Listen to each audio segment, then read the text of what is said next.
Pagi itu, seperti pagi-pagi sebelumnya, matahari belum benar-benar naik saat Rizka membuka tirai jendela kamarnya. Cahaya lembut menyelinap masuk, menyinari ranjang dengan sprei berwarna krem dan bantal-bantal yang rapi. Angin semilir menelusup pelan dari celah jendela, membawa aroma bunga melati yang ditanamnya di pekarangan depan. Rumah itu tak besar, tapi hangat dan nyaman. Semua tertata sesuai sentuhan tangannya. Rapih, bersih, dan penuh kehangatan. Rizka, perempuan berusia 32 tahun, berdiri di depan kaca, menyisir rambut hitam panjangnya yang kini mulai menunjukkan warna kecoklatan di ujung. Wajahnya teduh, tak pernah memoles wajah dengan berlebihan. Bahkan bedak pun seringkali ia abaikan. Ia percaya, ketulusan dan kelembutan hatinya adalah kecantikan yang cukup. Di ruang tamu, terdengar suara lembut dari radio kecil yang memutar lantunan ayat-ayat Al-Quran.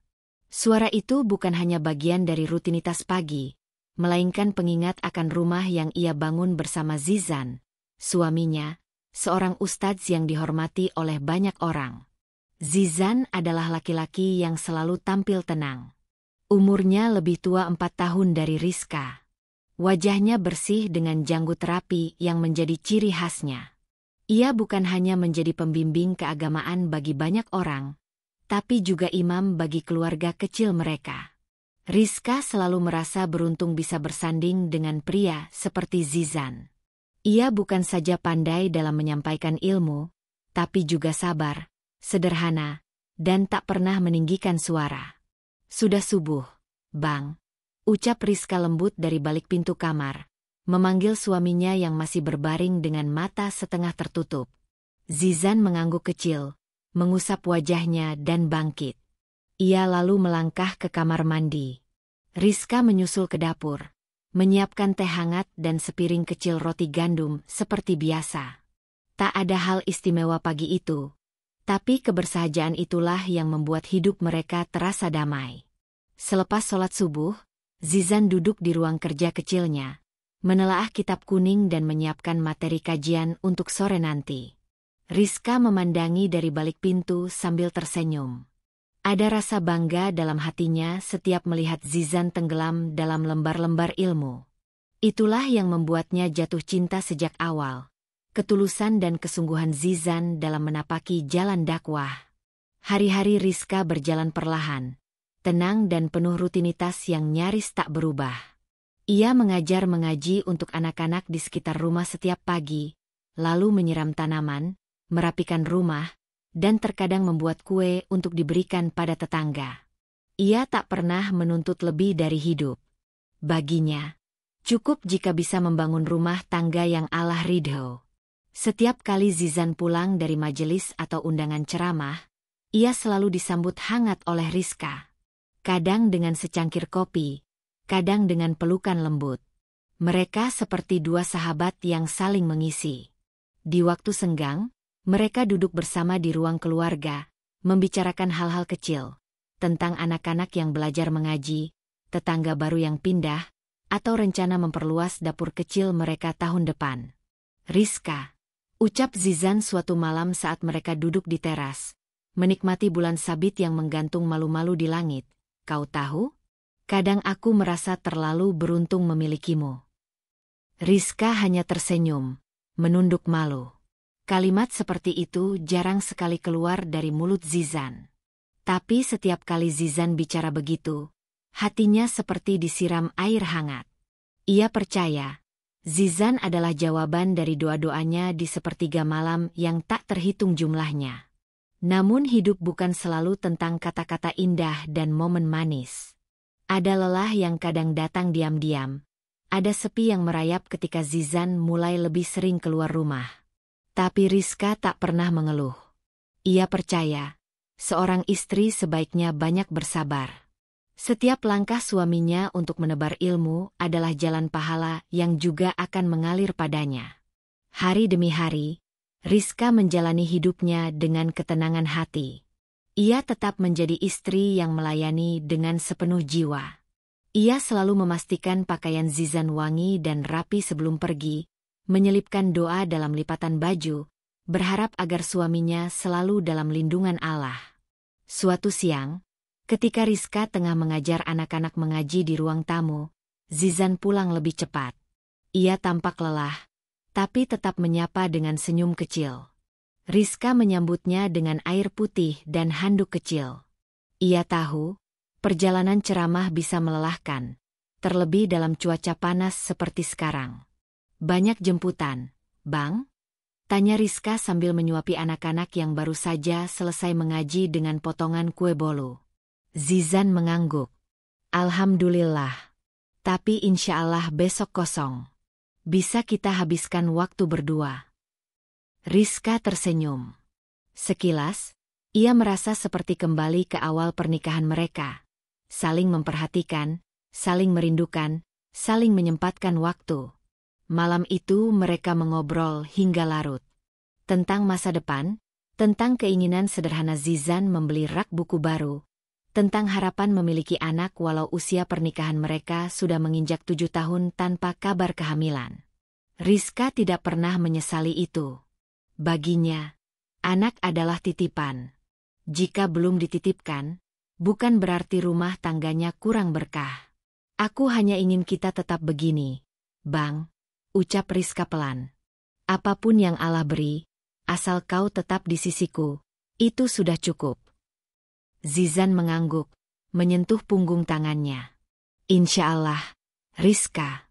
Selalu. Dan malam pun berlalu dalam diam yang teduh. Suara jangkrik menyelimuti rumah kecil mereka, dan Rizka tertidur dengan hati yang penuh rasa syukur. Ia tak pernah menyangka, rumah sederhana itu menyimpan kisah yang suatu hari akan mengguncang ketenangannya. Tapi untuk saat ini, ia hanya ingin menikmati kedamaian yang ia miliki. Kedamaian yang ia percaya tak akan pernah berubah. Musim mulai berganti. Pagi-pagi yang biasanya cerah kini kerap ditutup mendung tipis. Rizka menyukai perubahan ini. Ia merasa lebih damai saat langit terlihat redup, seolah dunia memberi waktu untuk menunduk dan menenangkan diri. Di teras belakang, ia duduk dengan secangkir teh melati. Tangannya sibuk menjahit mukena seorang ibu tetangga yang sobek di bagian kepala. Jahitannya tidak sempurna, tapi rapi. Aktivitas semacam ini menjadi cara Rizka menjaga hatinya tetap lapang. Ia percaya, waktu yang dipakai untuk menolong sesama adalah waktu yang tak pernah sia-sia. Zizan kini lebih sering keluar rumah.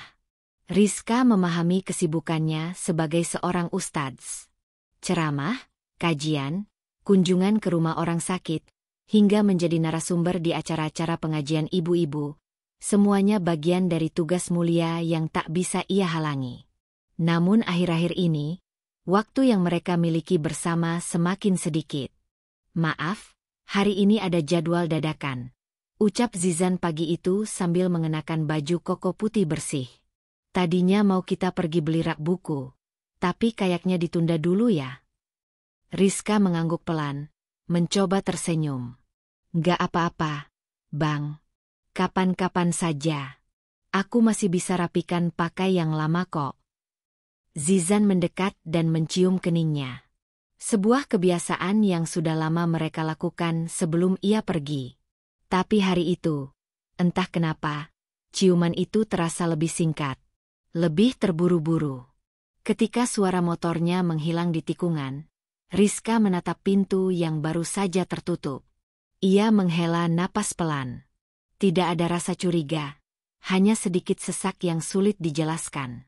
Ia tahu, cinta bukan hanya tentang kebersamaan, tapi juga tentang kepercayaan. Dan kepercayaan, ia pegang erat sejak pertama kali Zizan menyatakan cinta padanya. Sore harinya, Rizka menyapu halaman depan. Ia menyiram tanaman-tanaman kecil yang tumbuh subur di pot-pot sederhana. Beberapa tetangga lewat dan menyapa ramah. Seorang ibu muda yang baru pindah 2 rumah dari ujung gang, sempat mengobrol sebentar sambil membawa anak kecil yang sedang mengemut es krim. Bu Rizka, saya sering lihat suami ibu di masjid besar ya sekarang? Waktu saya ikut kajian, beliau yang jadi pembicaranya. Rizka mengangguk, tersenyum. Iya, Akhir-akhir ini beliau sering diminta ke sana. Mungkin karena jamaahnya banyak, jadi lebih besar manfaatnya. Masya Allah, suami ibu luar biasa ya. Ramah banget orangnya. Saya sempat minta doa untuk anak saya juga. Baik banget, kata ibu itu lagi, matanya penuh kekaguman. Rizka mengucap syukur dalam hati. Ia tak ingin menyimpan rasa iri atau cemburu ketika banyak perempuan memuji suaminya. Baginya, Zizan adalah milik umat, dan ia adalah penjaga rumah tempat sang ustadz kembali. Namun ada yang mulai terasa berbeda. Zizan mulai sering pulang malam, dan tak seperti biasanya, ia jarang mengabari. Jika dulu ia selalu mengirim pesan singkat, sekarang kadang hanya menjawab dengan satu kata. Sabar, Rizka. Batinnya berkali-kali mengingatkan diri. Jangan berpikir buruk. Semua ini untuk kebaikan. Suatu malam, ketika Rizka menunggu di ruang keluarga, jam sudah hampir menunjukkan pukul 10. Teh manis yang ia siapkan sudah dingin. Telepon genggamnya tak menunjukkan tanda-tanda pesan masuk dari Zizan. Biasanya, walau pulang larut, Zizan akan memberitahu. Ketika akhirnya suara motor terdengar, Rizka segera ke depan, membukakan pintu. Zizan tampak lelah. Ia tidak banyak bicara malam itu. Hanya masuk, meletakkan tasnya, dan langsung menuju kamar mandi. Rizka menyusul ke dapur, menghangatkan makanan yang tadi tak disentuh. Tapi saat ia kembali, Zizan sudah tertidur. Disinilah perlahan, kesunyian yang selama ini hanya berupa ruang kecil, mulai terasa sebagai celah. Dan celah itu, bagi Rizka, adalah hal yang menakutkan. Hari-hari berikutnya, perubahan kecil itu semakin terlihat. Zizan mulai membawa ponselnya kemana-mana, bahkan saat ke kamar mandi. Hal itu sebenarnya bukan sesuatu yang mencurigakan, tapi tidak seperti biasanya. Zizan dulu tak terlalu peduli pada ponselnya. Ia lebih sering membiarkannya di atas meja. Bahkan Rizka yang sering mengecekkan pesan dari jamaah. Kini, ponsel itu seperti benda paling penting yang harus dibawa kemanapun. Bahkan saat tidur, diletakkan di bawah bantal. Rizka tak pernah berniat membuka atau mengintip. Tapi hatinya mulai belajar membaca tanda-tanda. Ia mulai menyadari bahwa keheningan yang terus-menerus bisa berubah menjadi dinding yang tinggi. Namun Rizka memilih diam. Ia masih percaya. Atau mungkin lebih tepatnya, ia memaksa diri untuk tetap percaya. Ia menyibukkan diri dengan membuat kerajinan tangan dari kain perca. Ia mulai membuka kelas kecil menjahit untuk ibu-ibu sekitar rumah. Kadang mereka tertawa bersama, berbagi cerita, bahkan saling membantu jika ada yang sakit atau kesulitan. Rizka tetap menjalankan perannya sebagai istri.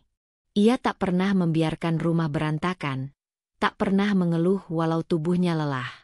Dan setiap malam, ia masih menyelipkan doa yang sama. Ya Allah, jika suamiku lelah, tenangkan hatinya. Jika ia jauh, dekatkan kembali jiwanya kepadaku. Dan jika ada ujian di antara kami, jadikan aku wanita yang kuat untuk tetap mencintai tanpa menghakimi. Tapi doa-doa itu mulai terasa sepi. Ketika Zizan mulai sering keluar kota untuk undangan ceramah, Rizka tetap mengantar hingga pagar. Ia melambaikan tangan seperti biasa. Tapi hari itu, entah kenapa, Zizan tak menoleh ke belakang seperti biasanya. Dan senyumnya tidak sampai ke mata. Rizka berdiri cukup lama di depan pagar. Angin sore membelai rambutnya yang diikat sederhana. Hatinya tenang, tapi tidak sepenuhnya utuh. Ada waktu-waktu di mana cinta harus diuji bukan oleh badai besar, tapi oleh jarak yang tumbuh dalam senyap. Dan Rizka sedang berjalan di dalam ujian itu, sendiri, dengan langkah-langkah hati yang berusaha tetap tegak. Denting waktu bergeser lambat. Hari-hari terus bergulir. Tapi waktu bagi Rizka seolah berjalan di tempat. Sejak dulu, ia sudah terbiasa hidup dalam rutinitas. Namun kali ini, rutinitas itu tak lagi membawa rasa tenang. Setiap pagi, Ia tetap bangun lebih awal, menyeduh teh hangat untuk suaminya, menyiapkan sarapan, melipat sajadah, dan menyetrika gamis-gamis Zizan yang selalu wangi dengan minyak kayu putih. Tapi akhir-akhir ini, Zizan seperti hidup dalam ruangnya sendiri. Ia berbicara seperlunya, menjawab tanpa rasa. Seperti sosok yang hanya ada secara fisik, tapi jiwanya tak menyapa. Pernah suatu pagi, Rizka iseng bercerita tentang mimpinya. Mimpi aneh, di mana ia tersesat di sebuah rumah besar, mencari pintu keluar. Aneh ya, Bang? Tapi pas bangun, rasanya sesak, katanya sambil tersenyum ringan. Zizan hanya menoleh sebentar. Mungkin karena kamu kecapean. Bisa jadi, sahut Rizka pelan. Tapi bukan itu yang ingin ia dengar. Ia tak sedang mencari penjelasan, hanya ingin didengar. Diperhatikan. Ruang antara mereka perlahan tumbuh seperti embun di kaca jendela. Tipis, tapi mengaburkan pandangan. Malam Jumat adalah malam yang paling Rizka tunggu. Biasanya, Zizan akan memimpin tadarus di rumah, membaca surat-surat pilihan, lalu mereka berdiskusi tentang makna-maknanya. Tapi 2 bulan terakhir, malam Jumat menjadi malam sunyi. Zizan lebih memilih mengunci diri di ruang kerja, dengan alasan menyiapkan materi ceramah. Rizka tidak pernah melarang. Tapi hatinya makin sering mengalun pelan. Ia membaca Al-Quran sendiri di ruang tamu, dengan lampu redup dan hati yang terasa penuh. Doa-doanya masih sama, perlindungan, kesabaran, dan cinta yang tidak usang oleh waktu. Pernah suatu ketika, saat Zizan tertidur di ruang kerja, Rizka memberanikan diri masuk untuk membereskan gelas yang tak sempat ia bawa keluar. Matanya sempat melihat beberapa kertas berserakan, buku-buku kajian terbuka, dan ponsel Zizan di atas meja. Rizka menunduk, menahan keinginan untuk melihat lebih jauh. Ia tahu, rasa ingin tahu kadang bisa membuka hal-hal yang tak siap dihadapi. Ia memilih mengambil gelas, menyapukan mata pada tulisan-tulisan di papan tulis kecil. Ada kalimat, "Ujian bukan berarti salah, tapi mungkin tanda arahmu harus diluruskan kembali." Rizka mematung. Kalimat itu menggema dalam pikirannya. Ujian, arah, hati. Ia tidak tahu kenapa. Tapi kata-kata itu seperti menyentuh bagian terdalam jiwanya. Satu-satunya tempat yang membuat Rizka merasa utuh kembali adalah taman kecil di belakang rumah. Ia menanam beberapa bunga kertas, melati, dan daun mint. Ia senang mencium aroma mint yang segar ketika angin lewat pelan. Di sanalah ia bisa berbicara dengan dirinya sendiri tanpa takut dinilai. Kenapa ya? Hati ini seperti tahu tapi juga tidak tahu. Gumamnya pada angin sore. Ia menghabiskan lebih banyak waktu di taman akhir-akhir ini. Menyulam, menyiram, bahkan kadang hanya duduk menatap langit. Bukan karena ia tak punya kesibukan, tapi karena disinilah ia merasa masih bisa bernapas tanpa bayang-bayang. Suatu hari, tetangga mereka, Bu Sri, datang membawa beberapa pot baru. "Bu Rizka, saya beli kebanyakan nih di pasar. Buat ibu aja. Rumah ibu cantik. Cocok dikasih warna-warna bunga yang lain." Rizka tersenyum, menerimanya dengan hangat. "Terima kasih, Bu. Biar saya tanam sore nanti ya." Obrolan ringan bersama Bu Sri, anak-anak yang main di halaman, atau suara tukang sayur yang lewat, semua menjadi pengisi ruang kosong yang makin lama makin terasa dalam rumahnya. Satu malam, saat Rizka sedang membereskan ruang tamu, ia mendengar Zizan berbicara di telepon dengan suara pelan dari dalam ruang kerja. Tidak ada yang mencurigakan dalam kata-katanya, hanya nada suaranya terdengar, berbeda.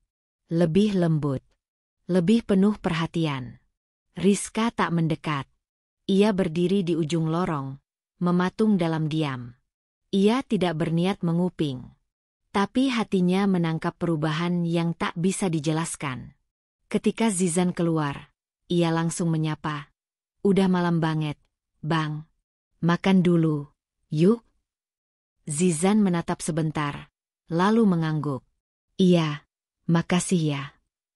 Mereka makan malam berdua, dengan obrolan ringan. Tapi di antara sendok dan piring, keheningan terasa lebih nyaring. Rizka mencoba mencairkan suasana dengan membicarakan rencana mengecat ulang kamar. Mungkin warna abu-abu ya, biar lebih adem. Bagus juga. Terserah kamu aja, jawab Zizan, tanpa melihatnya. Itu jawaban yang sama seperti biasanya. Tapi kali ini, Rizka tak bisa menahan perasaannya lebih lama. Bukan karena jawaban itu menyakitkan, tapi karena hampa. Ia merasa seperti bicara pada seseorang yang hanya mendengar suara, tapi tak menangkap isi. Beberapa hari kemudian, saat menyapu ruang kerja, Rizka menemukan selembar kertas terjatuh di bawah meja.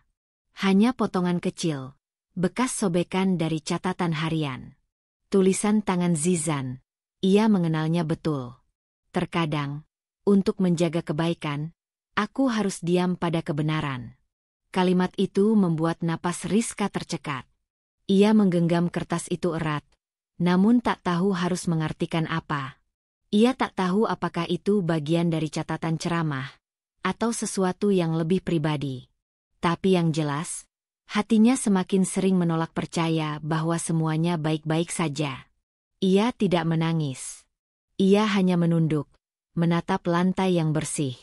Menyadari bahwa bukan hanya lantai rumah yang butuh dijaga, tapi juga hati. Dan hatinya mulai goyah, bukan karena rasa curiga, tapi karena ia merasa kehilangan sesuatu yang tidak ia tahu apa. Bukan cinta, tapi arah. Dan disinilah perjalanan Rizka sebagai seorang istri diuji. Bukan dengan pertengkaran. Bukan dengan kata-kata kasar. Tapi dengan kebisuan yang diam-diam mengikis hubungan mereka hari demi hari.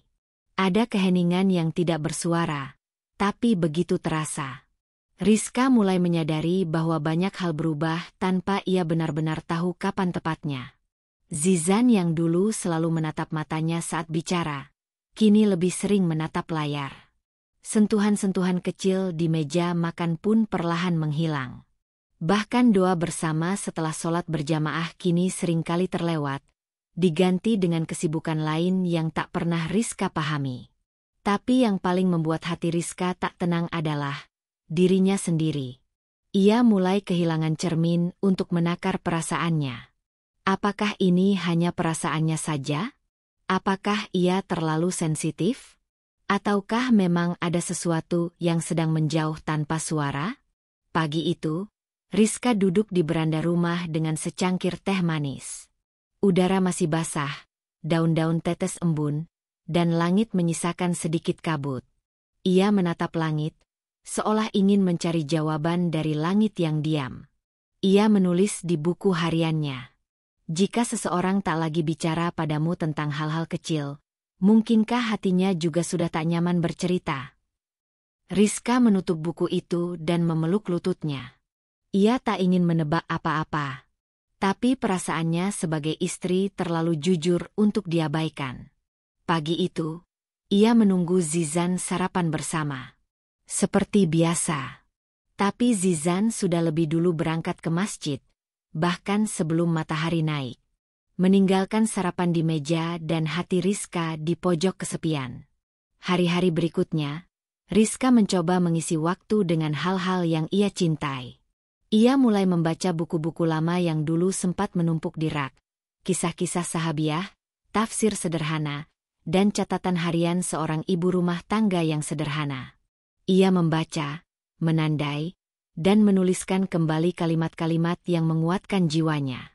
Salah satunya, menjadi istri bukan tentang didengar terus-menerus, tapi tentang bertahan saat suaramu hilang, dan hanya doamu yang menggema. Kalimat itu membuat Rizka diam lama. Ia tahu, peran istri bukan sekadar menemani, tapi juga menjaga agar hati tetap hangat meski api perlahan meredup. Namun tetap saja, ia tak bisa menepis rasa sepi yang makin menjadi. Suatu malam, Rizka mengajak Zizan bicara. "Bang, boleh kita ngobrol?" tanyanya hati-hati. Zizan menoleh sekilas. Ngobrol apa? Nggak sesuatu yang berat. Cuma, aku pengen tahu, kita masih baik-baik aja, kan? Zizan terdiam. Lalu ia mengangguk. Singkat. Iya, baik-baik aja. Rizka mencoba tersenyum. Tapi ia tahu, kalimat itu tidak diucapkan dengan penuh keyakinan. Hanya seperti jawaban otomatis. Seperti seseorang yang ingin cepat menutup percakapan. Aku cuma ngerasa, akhir-akhir ini kayaknya kita jarang banget ngobrol kayak dulu. Aku kangen. Zizan menghela napas. Mungkin karena kamu terlalu banyak mikir. Aku juga sibuk. Rizka. Banyak hal yang harus disiapkan. Amanah semakin berat. Rizka mengangguk. Ia tidak ingin menyanggah, karena ia tahu Zizan memang sosok yang disibukkan oleh banyak kepercayaan dari orang-orang. Tapi di dalam hati kecilnya, ia juga bertanya, apakah keluarga bukan salah satu amanah yang perlu dijaga juga? Beberapa hari kemudian, Zizan mengabari bahwa ia harus pergi keluar kota selama 2 hari untuk menghadiri forum dakwah. Rizka mengangguk, meski dalam hati ia ingin bertanya lebih banyak. Tapi ia memilih diam. Zizan pergi pagi-pagi sekali. Rizka mengecup tangannya seperti biasa, lalu berdiri di pintu sampai mobil itu hilang dari pandangan. Saat rumah menjadi sepi, Rizka tidak menangis. Ia justru mengambil sapu dan mulai membersihkan seluruh sudut rumah.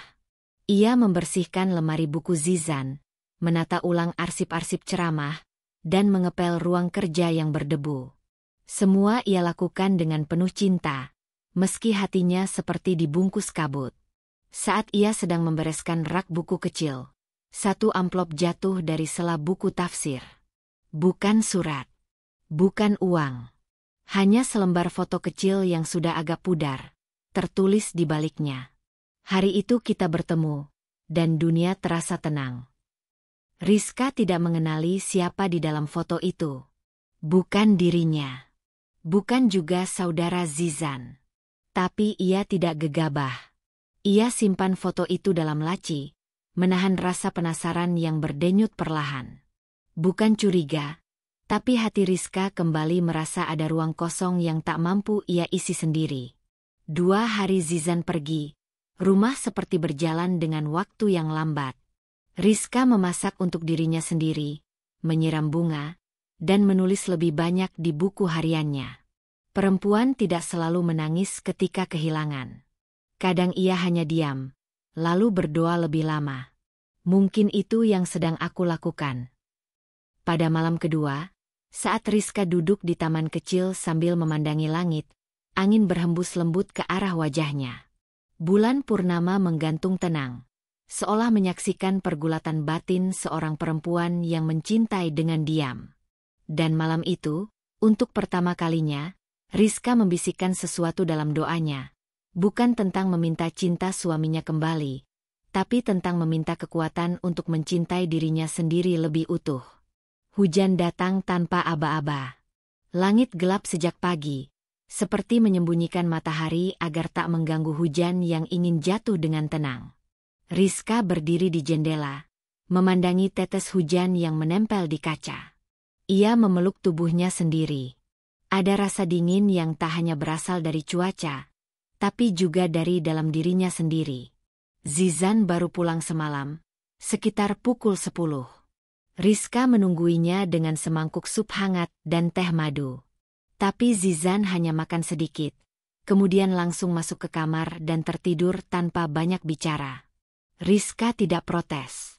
Ia hanya menatap punggung suaminya yang tertidur, lalu duduk di pinggir ranjang sambil menatap langit-langit kamar yang gelap. Ia merasa seperti ada jendela di dalam dirinya yang tertutup perlahan-lahan. Suatu waktu dulu, jendela itu terbuka lebar setiap kali Zizan bicara. Setiap kali ia menggenggam tangan Rizka, setiap kali doa mereka saling bersahutan di sajadah yang sama. Kini, sajadah itu tetap tergelar. Tapi rasa tak lagi menyatu. Pagi ini, Zizan duduk di ruang kerja. Wajahnya serius, mengetik sesuatu di laptop. Sesekali matanya melirik ke arah HP yang ia taruh di sisi kanan meja. Rizka berdiri di ambang pintu, membawa secangkir kopi. "Bang," sapanya pelan. Zizan menoleh cepat, lalu menunduk kembali. "Iya, sayang," jawabnya datar. Rizka berjalan pelan dan meletakkan cangkir itu. "Aku buatkan kopinya. Campur jahe, seperti yang abang suka." Zizan mengangguk singkat. "Makasih." Tak ada cium tangan. Tak ada senyum. Hanya ucapan terima kasih yang terdengar seperti rutinitas. Rizka mencoba duduk di kursi seberang. Ingin bicara. Tapi ia tahu, saat Zizan sudah di depan laptop, dunia luar seperti lenyap. Maka ia memilih pergi tanpa suara, kembali ke dapur, dan menyibukkan diri dengan hal lain. Malam harinya, Rizka memutuskan mengunjungi sahabat lamanya, Dina. Sudah lama mereka tak bertemu. Rizka merasa butuh seseorang yang bisa diajak bicara, meski bukan untuk mengeluh. "Dari wajah kamu aja aku tahu, kamu lagi simpan banyak hal," kata Dina, setelah mereka duduk di beranda rumah dengan segelas air jahe hangat. Rizka tersenyum kecil. "Aku cuma merasa ada yang berubah. Tapi aku nggak tahu apa." Dina menatapnya lembut. "Zizan." Rizka mengangguk pelan. "Tapi aku nggak mau langsung berburuk sangka. Aku cuma ngerasa kayak kehilangan dia, tapi dia masih di rumah. Gitu rasanya." Dina terdiam lama, lalu mengelus lengan Rizka. "Kadang perubahan itu datang bukan karena kita salah, tapi karena memang waktu sedang menguji. Mungkin kamu lagi diuji sabarnya, Rizka. Ujian paling diam, tapi dalam." Rizka menarik napas dalam-dalam. Ia tidak ingin menangis, tapi hatinya terlalu penuh. "Dulu, saat pertama kali dia bilang mau menikahiku," ujar Rizka lirih, "dia bilang, aku ini separuh jalan dakwahnya. Tapi sekarang aku nggak tahu, aku ini masih bagian dari jalannya, atau cuma penonton di pinggir." Dina memeluknya. "Kamu nggak sendirian. Tapi kamu juga nggak harus pura-pura kuat terus. Kamu istri, tapi juga manusia biasa." Malam itu, sepulang dari rumah sahabatnya, Rizka menatap kamar tidurnya dengan perasaan yang bercampur. Zizan sudah tidur. Punggungnya menghadap Rizka, seperti biasa. Rizka menatap langit-langit kamar dalam gelap. Ia bicara dalam hati. "Ya Allah, kalau rasa ini hanya karena aku yang terlalu berharap, tolong bantu aku melepas. Tapi kalau rasa ini karena ada sesuatu yang pelan-pelan menjauh, tunjukkan aku caranya untuk kembali menguat, tanpa harus bertanya terus-menerus." Doa itu tak membuatnya langsung tenang. Tapi malam itu, Rizka memutuskan untuk tak lagi menunggu jawaban dalam bentuk keajaiban. Ia akan mulai menguat dari dalam, dari dirinya sendiri.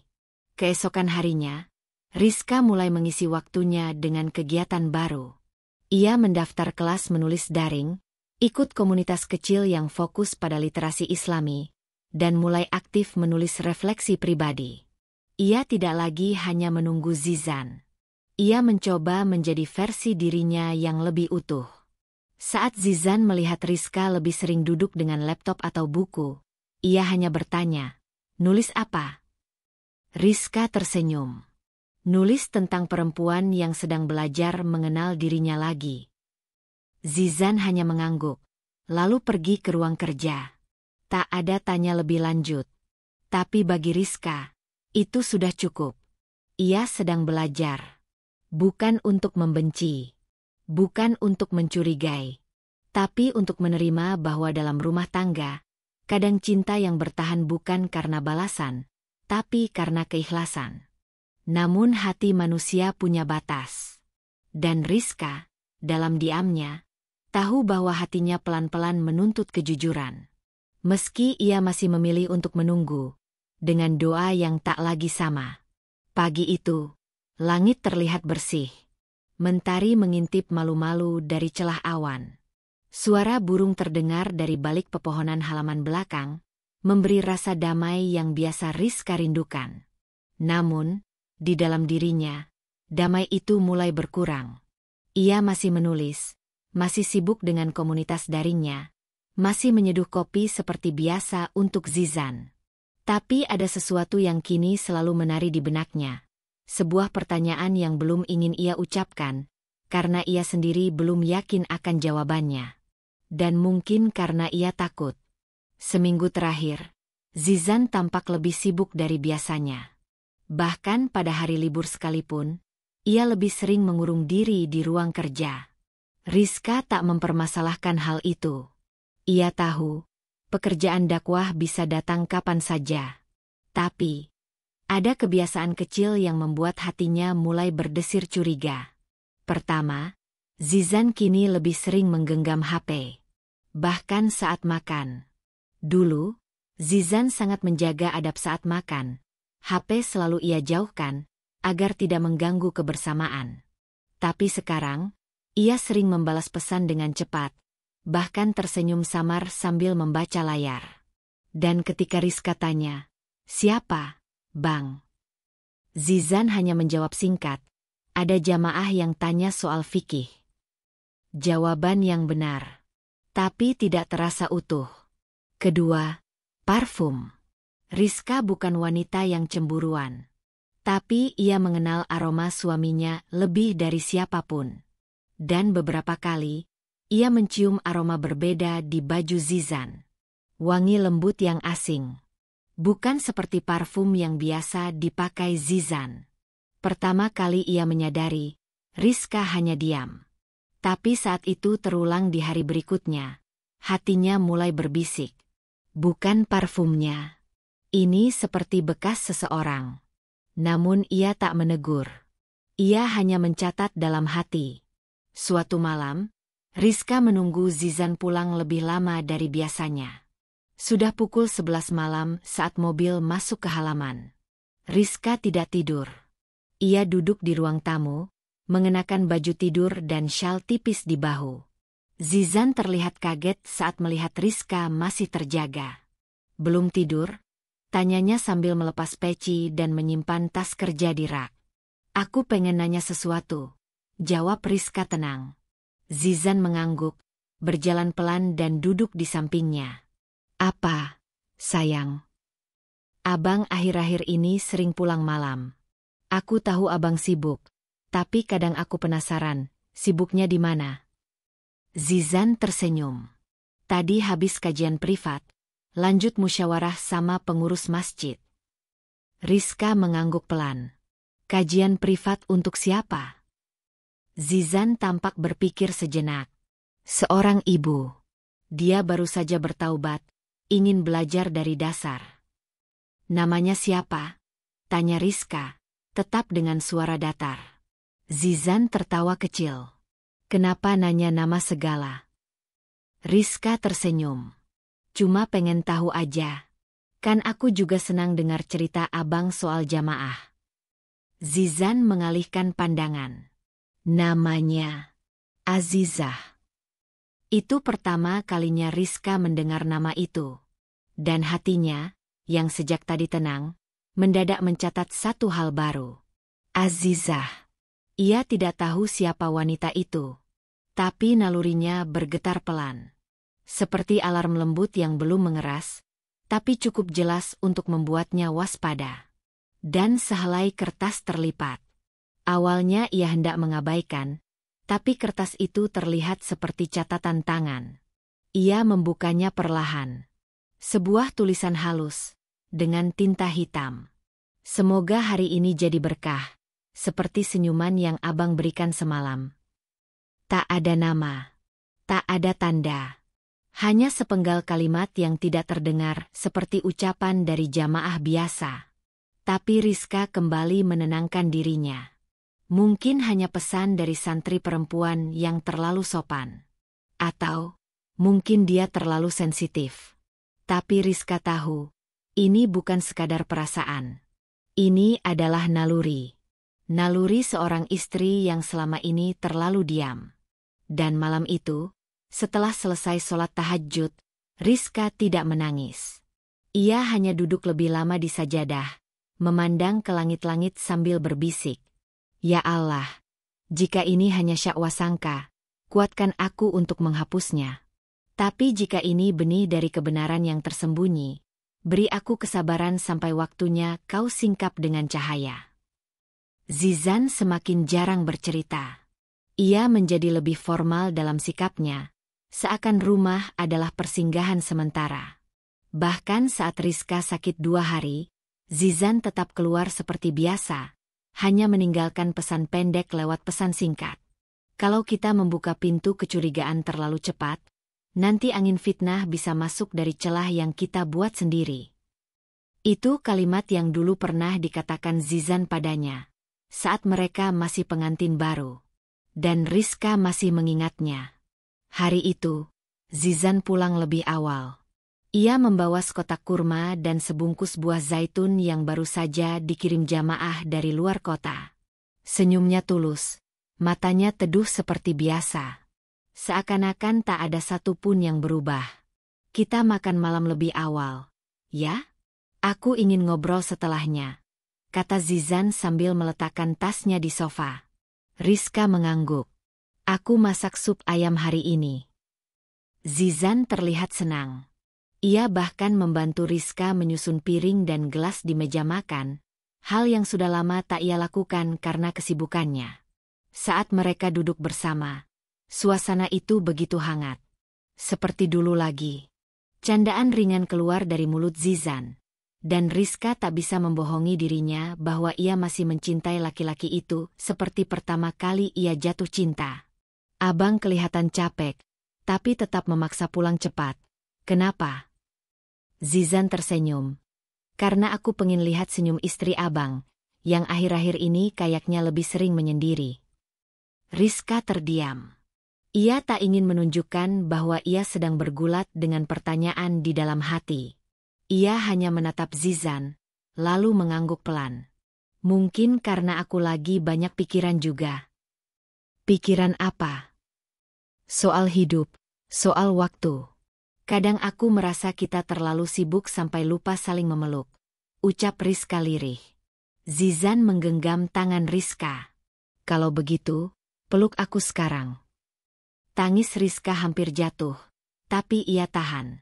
Ia tak ingin lemah saat ia sedang mencoba berdiri kokoh di antara kepercayaan dan kecurigaan. Dalam pelukan itu, ia berusaha menguatkan dirinya. Berbisik dalam hati bahwa ia akan menunggu waktu yang benar-benar tepat untuk tahu segala hal. Bila memang ada sesuatu. Hari-hari berikutnya, Rizka lebih banyak menghabiskan waktu untuk menulis dan mengajar online. Ia kembali menekuni kegemarannya dalam membaca tafsir dan sejarah istri-istri Nabi. Ia menemukan kedamaian di situ, dan seolah ingin mengalihkan dirinya dari godaan untuk menyelidiki lebih jauh tentang apapun yang belum pasti. Setiap malam, ia berdoa lebih lama. Bukan meminta jawaban, tapi meminta keteguhan hati. Ibu Rizka makin cantik ya. Ustadz Zizan pasti makin betah di rumah, kata seorang ibu sambil terkekeh. Rizka hanya tersenyum. Insya Allah, Bu. Doakan saja kami selalu rukun. Iya, tapi ya, namanya laki-laki, Bu Rizka. Kadang walau di rumah ada berlian, bisa aja matanya ke kaca biasa. Timpal ibu lain dengan tawa setengah berbisik. Beberapa ibu di sekitarnya tersenyum simpul. Rizka diam. Dadanya terasa sedikit sesak, tapi ia meneguk tehnya pelan-pelan. Ia tak ingin buru-buru menyimpulkan sesuatu dari ucapan yang mungkin hanya selintas candaan tak beralasan. Maaf ya, Bu Rizka. Nggak maksud ngomong yang bikin kepikiran, ucap salah satu dari mereka, seolah menyadari bahwa ucapannya mulai menyentuh sesuatu yang sensitif. Rizka tetap tenang. Tak apa. Saya paham. Kita semua punya candaan yang kadang tanpa sadar menyenggol hati. Sepulang dari majelis, Rizka berjalan kaki pelan. Ia memilih melewati jalan kecil yang lebih sepi. Di sepanjang trotoar, pohon-pohon rindang bergoyang perlahan, mengiringi pikirannya yang juga mulai bergoyang. antara percaya dan bertanya-tanya. Matanya ke kaca biasa. Ucapan itu terngiang. Tapi Rizka menepisnya cepat-cepat. Ia tidak mau menjadi istri yang gampang goyah hanya karena bisik-bisik orang.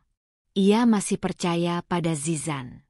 Bukankah selama ini ia yang tahu bagaimana lelaki itu menjaga adab dan martabat? Namun, saat tiba di rumah, ada sesuatu yang membuat langkah Rizka sedikit terhenti. Syal hitam di kursi ruang tamu. Ia mengernyit. Syal itu bukan miliknya. Bukan juga milik saudara atau teman dekat yang biasa datang. Rizka memegangnya. Harumnya samar, seperti parfum mawar yang halus dan tak menyengat. Ia membawa syal itu ke kamarnya, meletakkannya di dalam lemari kecil. Bukan karena ingin menyimpannya, tapi karena ia belum ingin bertanya. Mungkin tertinggal dari jamaah perempuan yang pernah datang konsultasi, pikir Rizka. Ia berusaha logis. Zizan memang sering menerima konsultasi dari jamaah perempuan, biasanya ditemani istri atau ustadzah senior lainnya. Tapi akhir-akhir ini, Zizan lebih sering menerima konsultasi di luar rumah. Dan syal itu tetap menjadi tanda tanya yang belum dijawab. Malamnya, Zizan pulang lebih lambat dari biasanya. Wajahnya tampak lelah, tapi tak ada gurat kegelisahan seperti orang yang menyembunyikan sesuatu. Ia mencium kening Rizka, lalu langsung mengambil wudhu dan sholat sunnah 2 rakaat. Rizka memperhatikannya dari balik pintu kamar. Hatinya terasa tenang, meski tanda tanya tadi siang masih mengendap. Ia ingin bertanya, tapi lidahnya berat. Ia ingin tahu, tapi hatinya masih ingin percaya. Zizan selesai sholat dan duduk di tepi ranjang. Hari ini pengajian ramai, tanyanya sambil mengusap rambut. Iya, alhamdulillah. Tapi, ada candaan dari ibu-ibu yang agak aneh. Zizan menoleh. Aneh gimana? Rizka menarik napas. Mereka bilang, kadang laki-laki bisa berpaling, walau di rumah punya berlian. Zizan terdiam sejenak. Wajahnya tak menunjukkan keterkejutan. Hanya senyap seolah sedang memilih kata yang pas.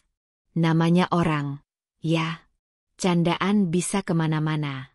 Tapi kamu tahu aku seperti apa, kan? Rizka mengangguk. Aku tahu. Dan memang ia tahu. Atau, ia ingin tetap percaya bahwa ia tahu. Hari-hari berjalan lagi. Rizka mulai lebih peka, tapi tidak mencurigai secara langsung. Ia mencatat hal-hal kecil dalam pikirannya, tapi tak menyampaikan apapun. Ia menunggu. Dalam ketenangan. Dalam doa. Beberapa kali Zizan tampak sibuk dengan ponselnya, bahkan saat tengah malam. Tapi setiap kali Rizka bertanya, jawabannya selalu sama. Jamaah yang konsultasi, atau rekan ustadz yang minta pendapat soal ceramah. Dan Rizka kembali mengangguk. Kembali mengunci mulutnya. Namun, yang tak bisa dikuncinya adalah suara dalam hatinya sendiri. Suara yang makin sering bertanya, tapi belum juga cukup kuat untuk mengguncang kepercayaannya sepenuhnya. Ia masih percaya. Tapi ia juga tahu, mungkin, percaya saja tidak selalu cukup. Pagi itu, Rizka duduk di meja makan sendirian. Nasi goreng hangat di depannya sudah mulai dingin. Zizan baru saja keluar dari kamar mandi dengan pakaian rapi. Harum parfum kayu manis yang biasa ia kenakan menyebar pelan. Tapi kali ini, ada wangi lain yang menyelinap samar. Wangi bunga melati. Lembut. Manis. Asing. Mas, parfumnya ganti ya? Tanya Rizka perlahan, mencoba terdengar biasa. Zizan hanya melirik sebentar. Enggak. Masih yang lama kok. Mungkin efek sabun hotel waktu nginap kemarin. Oh, jawab Rizka, menggigit bibirnya dalam diam. Satu lagi pertanyaan yang mengendap tanpa jawaban jelas. Siangnya, Rizka membuka lemari pakaian. Ia sedang mencari mukena lama yang ingin ia cuci ulang. Tapi saat ia menarik tumpukan kain di rak atas, ada benda lain yang terjatuh. Sebuah kotak kecil berwarna krem, seperti tempat menyimpan perhiasan atau aksesori. Tangan Rizka gemetar saat memungutnya. Saat dibuka, isinya sederhana. Sebuah bros bulat dengan ukiran huruf Arab di tengahnya. Indah, lembut.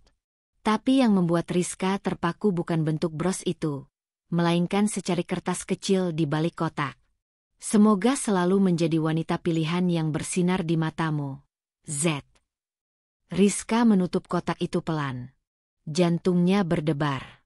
Ia tahu, huruf Z itu bisa berarti siapa saja. Tapi bersinar di matamu? Itu bukan ucapan dari santri. Bukan doa biasa dari jamaah. Itu terdengar sangat personal. Lagi-lagi, Rizka tak bertanya. Ia hanya menyimpan kotak itu di tempat lain. Di dalam laci kecil di rak bukunya, tersembunyi, tapi tidak dibuang. Malamnya, saat Zizan tertidur, Rizka memegang ponselnya sendiri. Ia tak ingin menyentuh ponsel Zizan. Itu prinsip yang ia jaga sejak awal menikah. Tapi malam ini, rasa ingin tahu itu sangat kuat. Bukan karena curiga, tapi karena ia merasa mulai kehilangan pijakan. Ia membuka media sosial Zizan. Sebagai ustadz yang dikenal di lingkungan mereka, Zizan cukup aktif membagikan tausiah dan kata-kata bijak. Tapi malam ini, Rizka melihat satu hal yang membuat dadanya dingin. Ada satu akun yang hampir selalu menyukai postingan Zizan. Namanya tidak asing. Uhti As7. Ia klik akun itu. Foto profilnya bunga melati. Tak ada foto wajah. Tapi setiap komentar yang ia tinggalkan, seperti ditulis oleh seseorang. Masya Allah, tulisanmu selalu menyentuh hatiku. Z. Semoga Allah terus menjaga hatimu, seperti aku yang menjaganya dalam doa. Rizka menutup ponsel dengan tangan yang mulai bergetar. Ia masih belum punya bukti. Tapi sinyal-sinyal itu, perlahan seperti ombak yang menghantam dinding pertahanannya. Beberapa hari setelah itu, Rizka mengantarkan makanan ke pondok tempat Zizan biasa mengajar. Sesampainya di sana, salah satu santri perempuan menyapanya sopan. Umi Rizka, kemarin gak datang ke acara kajiannya? Rizka tersenyum lembut. Iya, kebetulan lagi kurang enak badan. Oh, sayang sekali. Ustadz Zizan kemarin sempat datang juga sebentar. Bareng sama, siapa ya? Ahwat itu, yang bercadar. Cantik banget. Ramah juga, tapi saya lupa namanya. Langkah Rizka sempat tertahan. Bercadar? Ia mengangguk pelan, menyembunyikan getar di suaranya. Oh, mungkin dari rombongan lain. Iya, mungkin, tapi Ustadz sempat ngobrol cukup lama sama dia di taman belakang. Saya pikir itu istrinya juga, karena kelihatan akrab banget. Rizka tak menjawab. Ia hanya memeluk kotak makanan yang ia bawa lebih erat. Langkahnya terasa lebih berat dari sebelumnya. Tapi wajahnya tetap tersenyum. Ia masih bisa menenangkan diri. Masih bisa berdiri tegak. Namun dalam batinnya, gemuruh mulai semakin nyata. Malam harinya, Rizka duduk lama di meja belajar. Ia membuka mushaf kecil yang biasa ia baca. Tapi malam ini, hatinya tak tenang. Ayat-ayat itu melintas. Namun pikirannya terus kembali pada satu pertanyaan. Kalau aku benar-benar kehilangan kepercayaan, apa aku siap kehilangan dia juga? Ia menoleh ke arah Zizan yang tertidur di ranjang. Wajah lelaki itu masih tampak teduh. Tapi bayangan wangi parfum asing, bros yang tersembunyi, komentar dari akun tak dikenal, dan cerita santri di pondok kini berputar seperti layar film yang tak bisa dihentikan. Rizka menutup mushafnya. Air matanya menetes satu. Bukan karena marah, bukan karena cemburu, tapi karena perasaan percaya yang perlahan tumbang dalam diam. Ia belum ingin menuduh, belum ingin menyelidiki. Tapi kini, ia tahu, sesuatu memang sedang berubah. Dan untuk pertama kalinya dalam pernikahan mereka, Rizka tak merasa sepenuhnya mengenal Zizan lagi. Pagi itu, Rizka bangun lebih awal dari biasanya. Azan subuh belum berkumandang, tapi matanya sudah terbuka. Udara di dalam kamar terasa sedikit lebih dingin dari biasanya. Atau mungkin itu hanya hawa dari hati yang mulai beku perlahan. Ia menoleh ke sisi ranjang. Zizan belum ada. Tak ada suara dari kamar mandi. Tak ada suara langkah di dapur. Hanya sepi.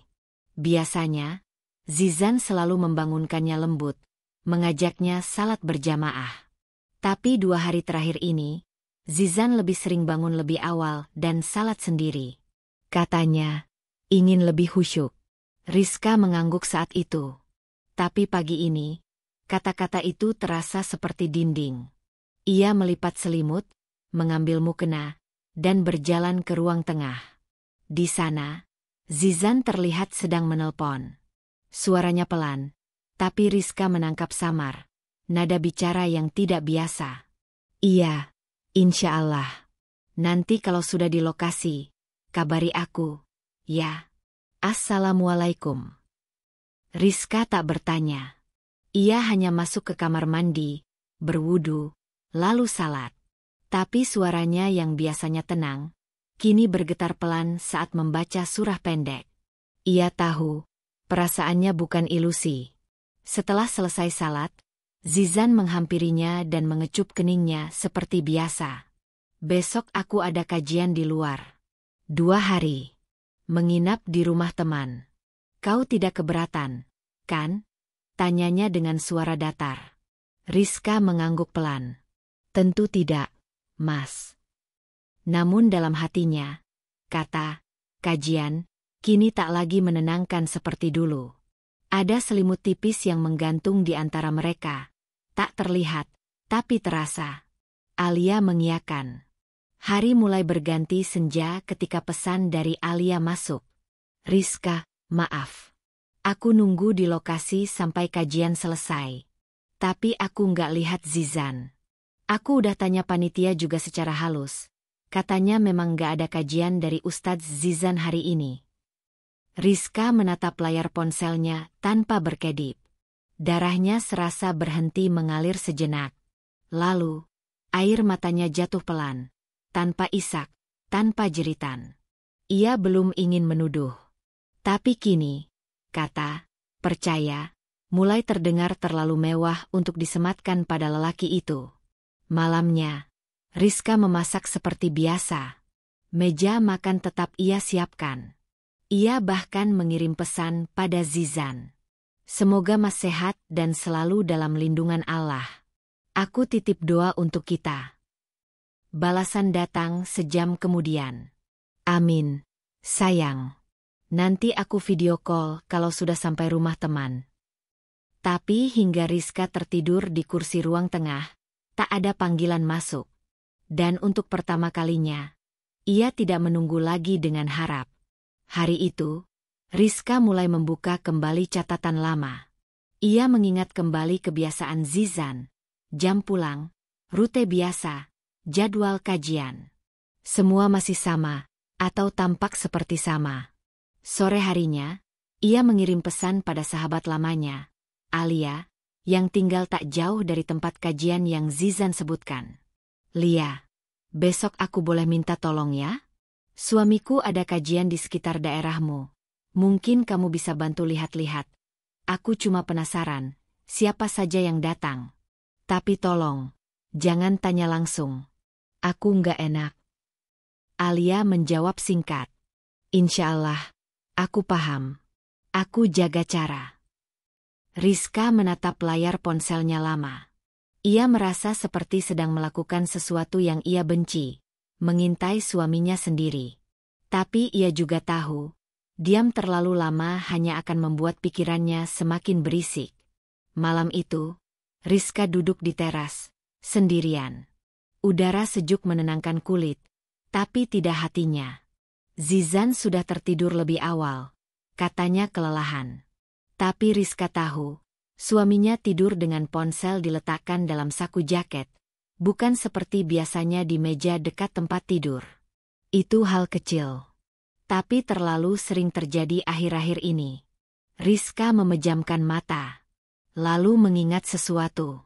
Kotak bros. Ia mengambilnya dari laci, membukanya lagi. Menatapnya lama. Kini ia sadar, motif bunga melati pada bros itu mirip dengan bunga di foto profil akun media sosial, Uhti As7. Detak jantung Rizka bertambah cepat. Tapi ia menarik napas panjang, mencoba tetap tenang. Mungkin memang hanya kebetulan, bisiknya sendiri. Keesokan harinya, Zizan berangkat pagi-pagi sekali. Tak sempat sarapan bersama. Doakan lancar ya, sayang, katanya sebelum mencium tangan Rizka. Rizka hanya mengangguk. Senyumnya kali ini terasa lebih lelah dari biasanya. Setelah Zizan pergi, Rizka langsung menelpon Alia. "Lia, tolong banget ya. Kalau kamu lihat dia, kabari aku. Aku nggak minta banyak. Cuma satu hal, apakah dia benar ada di sana, dan sendirian?" Alia mengiyakan. Hari mulai berganti senja ketika pesan dari Alia masuk. "Rizka, maaf. Aku nunggu di lokasi sampai kajian selesai. Tapi aku nggak lihat Zizan. Aku udah tanya panitia juga secara halus. Katanya memang nggak ada kajian dari Ustadz Zizan hari ini." Rizka menatap layar ponselnya tanpa berkedip. Darahnya serasa berhenti mengalir sejenak. Lalu, air matanya jatuh pelan, tanpa isak, tanpa jeritan. Ia belum ingin menuduh. Tapi kini, kata, percaya, mulai terdengar terlalu mewah untuk disematkan pada lelaki itu. Malamnya, Rizka memasak seperti biasa. Meja makan tetap ia siapkan. Ia bahkan mengirim pesan pada Zizan. "Semoga Mas sehat dan selalu dalam lindungan Allah. Aku titip doa untuk kita." Balasan datang sejam kemudian. "Amin, sayang. Nanti aku video call kalau sudah sampai rumah teman." Tapi hingga Rizka tertidur di kursi ruang tengah, tak ada panggilan masuk. Dan untuk pertama kalinya, ia tidak menunggu lagi dengan harap. Ia hanya diam. Menunggu logika dan hati menyatu. Mencari cara bagaimana kebenaran bisa muncul, tanpa harus mencabik semua yang telah dibangun selama bertahun-tahun. Pagi itu, Rizka tak lagi menyeduh teh dengan tangan ringan seperti biasanya. Gerakannya lebih pelan, penuh pikiran. Sudah 3 hari sejak Zizan pergi untuk kajian, dan belum ada tanda-tanda ia akan pulang. Hari pertama, Rizka menunggu dengan penuh doa. Hari kedua, ia bertanya-tanya. Tapi hari ketiga, ia mulai bergerak.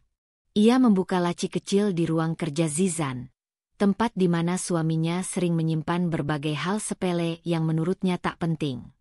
Rizka tahu Zizan orang yang cermat, jarang meninggalkan jejak, apalagi sesuatu yang bisa mengundang kecurigaan. Tapi bahkan orang cermat pun bisa lengah ketika terlalu yakin tak ada yang memperhatikan. Matanya menyapu tumpukan buku, catatan, dan selembar brosur. Tidak ada yang aneh, sampai ia menemukan satu benda kecil. Struk parkir dari sebuah pusat perbelanjaan. Tanggalnya, 2 hari lalu. Jamnya, tepat saat Zizan mengatakan sedang dalam perjalanan menuju kajian. Jantung Rizka berdetak lebih cepat. Tapi ia tak mengeluh. Ia tak menuduh. Ia hanya menaruh struk itu ke dalam sakunya. Lalu mengambil jaket, dan pergi keluar rumah. Pusat perbelanjaan itu tidak besar. Bukan tempat favorit Rizka untuk berbelanja karena jaraknya cukup jauh. Tapi entah mengapa, di antara ratusan tempat lain, Zizan memilih ke sana. Sesampainya di sana, Rizka tidak langsung masuk. Ia berdiri sebentar di depan pintu masuk, mengatur napas. Ia sadar, tak ada jaminan ia akan menemukan apapun. Tapi ia juga tahu, jika hanya duduk diam di rumah, pikirannya akan terus dikejar tanda tanya. Ia masuk, menyusuri lantai demi lantai. Mencari sesuatu yang terasa, nyambung dengan firasatnya. Di lantai 2, ada sebuah toko aksesoris perempuan. Di situ, Rizka berhenti. Pandangan matanya tertarik pada etalase berisi bros dan pin bertema Islami. Salah satunya identik dengan bentuk dan warna dari bros yang Zizan bawa tempo hari. Tangan Rizka gemetar saat menunjuk ke salah satu item. "Maaf, Mbak," ujarnya pada pelayan. "Yang ini, kira-kira baru datang kapan ya?" Pelayan itu tersenyum. "Baru minggu lalu, Kak. Best seller lo. Soalnya sempat dipakai salah satu uhti yang viral di media sosial." Rizka terdiam. Ia tak perlu tahu siapa uhti itu. Hatinya langsung merasa sesuatu yang lebih besar sedang bersembunyi di balik kabut.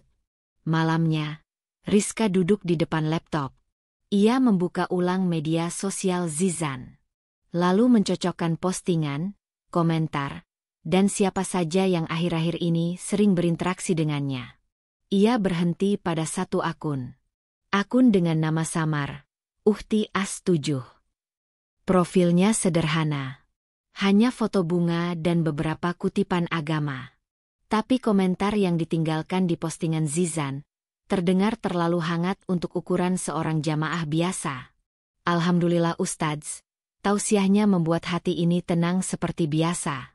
Semoga selalu dalam lindungan Allah, sebagaimana Engkau selalu melindungi kami dengan ilmu." Rizka membaca ulang komentar itu berkali-kali. Lalu membuka akun tersebut. Sayangnya, akun itu di-privat. Tapi Rizka tidak kehabisan akal. Ia membuat akun baru. Dengan nama dan foto samaran. Ia mengikuti akun Uhti As7 dengan hati-hati. Lalu kembali ke ruang tamu dan menunggu. Hatinya penuh gemuruh, tapi wajahnya tetap tenang. Harinya, permintaan pertemanannya diterima. Rizka langsung membuka unggahan yang sempat terkunci. Dan di sana, hatinya seperti diremas. Salah satu foto menunjukkan sebuah ruang tamu yang familiar. Bantal-bantalnya, lukisan di dindingnya, mirip sekali dengan penginapan sederhana yang dulu pernah Rizka dan Zizan singgahi ketika acara dakwah luar kota. Di foto itu, si pemilik akun hanya menuliskan, "Tempat ini selalu menyimpan ketenangan. Di sini, tak perlu banyak bicara, cukup mendengar zikir dan merasakan getar yang sama." Tangan Rizka mengepal. Tapi wajahnya tidak menunjukkan perubahan. Ia menutup laptopnya perlahan. Tak ada air mata. Tak ada teriakan. Hanya diam. Tapi dalam diamnya, ia menyusun langkah. Beberapa hari berikutnya, Zizan pulang.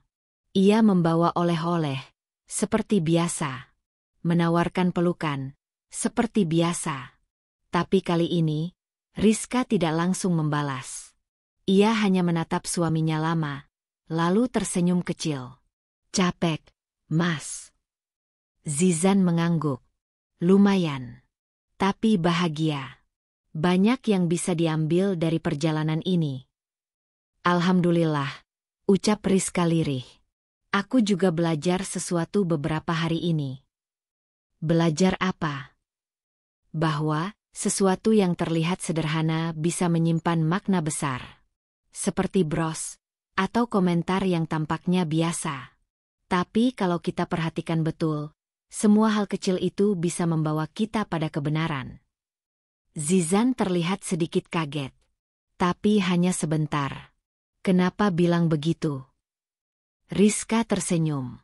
Kali ini matanya menatap dalam, seperti menembus semua dinding kepalsuan yang pernah dibangun Zizan. Karena kadang, yang kita anggap tak akan pernah menyakiti, bisa menjadi orang yang paling kita ragukan saat mereka tak lagi transparan. Zizan diam. Lalu mengganti topik pembicaraan. Dan Rizka tak menahannya. Karena kini, ia tahu pasti. Langkah berikutnya adalah menyiapkan kebenaran yang tidak bisa dibantah lagi. Langit sore terlihat temaram ketika Rizka duduk sendirian di beranda rumah, memandangi langit dengan pikiran yang tak lagi sejernih dulu. Bukan karena marah, tapi karena kini ia menyadari betapa banyak lapisan yang ditutupi oleh ketenangan palsu. Dan ia tahu, untuk mengupas semua itu, dibutuhkan keberanian yang halus namun tajam.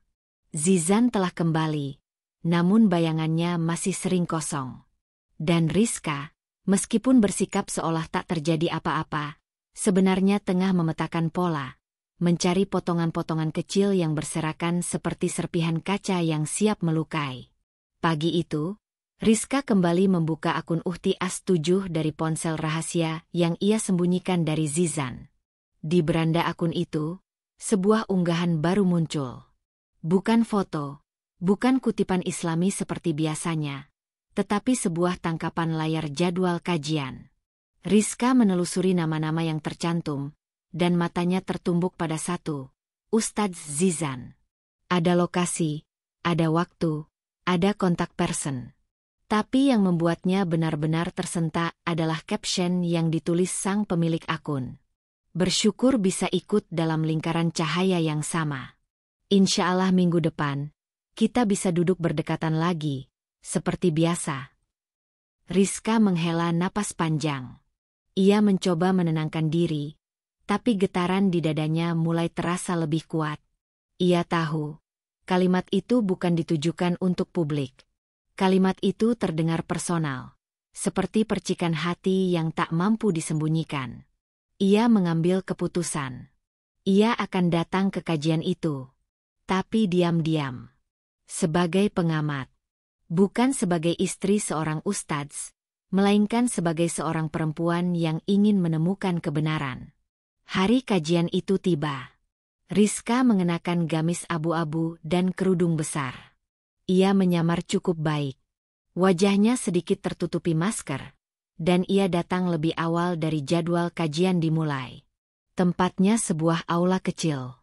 Tidak terlalu besar, tapi cukup untuk menampung 50 orang.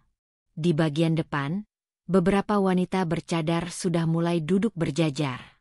Mereka tampak tenang, membaca Al-Quran atau berzikir.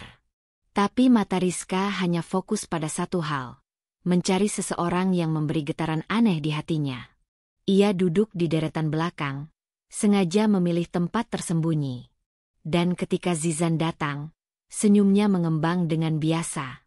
Ia menyapa peserta satu persatu dengan nada ramah, menunduk sopan, dan memperbaiki sorbannya seperti biasa. Tak ada yang aneh, sampai satu perempuan bercadar datang terlambat. Ia tidak duduk bersama jamaah lain, melainkan mengambil posisi yang cukup dekat dengan panggung. Tangannya rapi, tapi Rizka mengenali bros kecil yang menempel di dada perempuan itu, persis dengan yang ia lihat di toko hari itu. Dek. Rizka menggigit bibirnya. Ia tidak bisa melihat wajah perempuan itu, tapi gerak tubuhnya bicara banyak. Ada gestur halus saat perempuan itu mengangguk ke arah Zizan. Dan Zizan membalasnya dengan anggukan ringan. Sekilas. Tapi cukup untuk membuat napas Rizka tercekat. Kajian dimulai. Zizan bicara seperti biasa, tenang, bijak, dan menenangkan. Tapi kali ini, bagi Rizka, kata-katanya terdengar hampa. Ia tidak lagi mendengar pesan. Yang ia dengar hanya irama suara yang menyembunyikan kebenaran. Setelah acara selesai, Rizka tetap duduk. Ia menunggu. Mengamati. Perempuan bercadar itu tidak langsung pergi. Ia menunggu cukup lama, lalu berpindah ke sudut aula, seolah menunggu seseorang. Dan benar saja.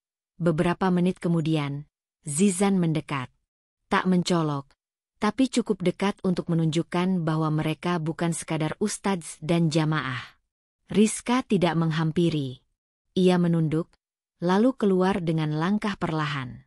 Hatinya tak lagi sekadar curiga. Kali ini, ia tahu. Di rumah, Rizka kembali membuka laptopnya. Ia mulai menelusuri. Ia mencari akun Uhti As7 lebih dalam, menghubungkan komentar, waktu unggahan, dan bahkan sempat menelusuri siapa saja yang saling berbalas pesan dengan akun itu. Sampai akhirnya, ia menemukan satu akun pribadi yang terhubung, Azizah Ramadhani. Nama itu tak asing. Rizka mengingatnya. Azizah adalah nama yang pernah muncul sesekali dalam obrolan Zizan tentang jamaah baru yang rajin dan bersemangat. tapi tak pernah dibahas dalam konteks lebih. Rizka membuka akun Azizah. Kali ini ia tidak menggunakan akun samaran. Ia ingin Azizah tahu, cepat atau lambat, ia akan berdiri di hadapan kebenaran. Malam itu, Rizka duduk di depan meja makan, memandangi Zizan yang sedang sibuk mengetik sesuatu di ponselnya. Ia tidak berkata apa-apa. Ia hanya menatap. Zizan mendongak. "Kenapa?" Rizka tersenyum. "Nggak apa-apa. Cuma sedang berpikir, seberapa jauh seseorang bisa menyimpan rahasia tanpa menyakiti orang yang paling mempercayainya." Zizan diam. Lalu tertawa kecil. "Kenapa tiba-tiba jadi puitis begitu?" Rizka menggeleng. "Nggak tahu. Mungkin karena aku mulai belajar bahwa cinta tak bisa berjalan sendiri tanpa kejujuran." Zizan hanya menanggapi dengan senyum. Tapi Rizka tahu, di balik senyum itu, ada kegelisahan yang mulai timbul. Dan malam itu, Rizka tahu, langkah selanjutnya bukan hanya menyelidiki, tapi mempersiapkan hati untuk mendengar langsung dari mulut suaminya, atau dari Azizah sendiri. Malam itu sunyi. Hanya suara jam dinding yang berdetak perlahan di ruang tamu. Rizka duduk di kursi kerjanya, menatap layar ponsel yang kini menampilkan akun Instagram pribadi milik Azizah Ramadhani. Tak ada foto dirinya yang jelas. Semua unggahan masih dalam nuansa syar'i, penuh kutipan, dan sesekali foto dari balik cadar. Namun, Rizka tidak butuh wajah. Ia sudah punya cukup banyak potongan untuk memahami gambaran utuh yang selama ini tersembunyi. Ia memandangi layar itu cukup lama, hingga akhirnya ia membuka fitur pesan langsung. "Assalamualaikum. Kita perlu bicara. Saya tahu siapa Anda, dan saya tahu semuanya. Jangan khawatir, saya tidak berniat membuat keributan. Saya hanya butuh kebenaran. Untuk diri saya sendiri. Dan untuk anak-anak saya." Butuh waktu hampir setengah jam hingga pesan itu dibalas. "Waalaikumsalam. Saya tahu ini akan datang. Saya juga tidak ingin menyembunyikan apa-apa lagi. Jika Anda bersedia, kita bisa bertemu. Saya tidak akan lari." Dan di sanalah semuanya dimulai. Pertemuan mereka dilakukan di sebuah tempat terbuka yang tenang. Taman kecil yang hanya dihuni suara dedaunan dan angin sore. Rizka datang lebih dulu. Jantungnya berdebar, bukan karena takut, tapi karena ia siap. Untuk mendengar, untuk menghadapi, dan untuk menerima apapun bentuk kenyataan itu. Tak lama kemudian, datanglah Azizah. Berpakaian rapi, bercadar, dengan langkah pelan dan tenang. Ia mendekat, lalu duduk tanpa berkata apa-apa untuk beberapa saat. Suasana hening. Lalu Rizka memulai. "Aku nggak akan banyak bertanya. Aku hanya ingin kamu jujur.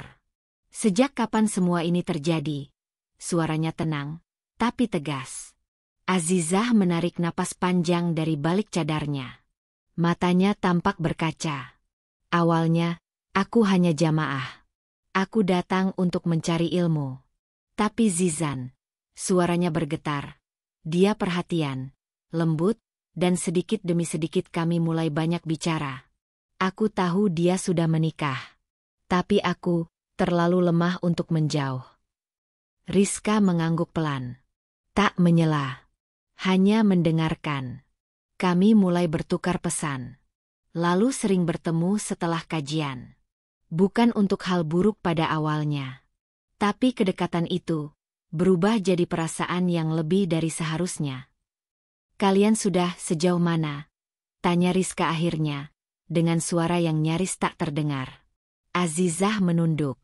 Belum pernah, sampai melanggar batas yang terlalu jauh. Tapi dia pernah bilang, dia ingin menikahiku secara diam-diam. Nafas Rizka tercekat. Tapi ia tetap diam. Tangannya mengepal di pangkuannya, mencoba tetap kuat. "Kenapa kamu setuju?" tanyanya lirih. "Karena aku jatuh hati. Dan aku pikir, mungkin aku bisa jadi istri kedua yang baik. Tapi sekarang aku sadar, Aku hanya bagian dari kesalahan besar. Dia berbohong padamu, dan dia berbohong padaku juga. Rizka menatap mata perempuan di depannya. Apa kamu tahu apa yang sedang kamu rusak? Azizah menangis.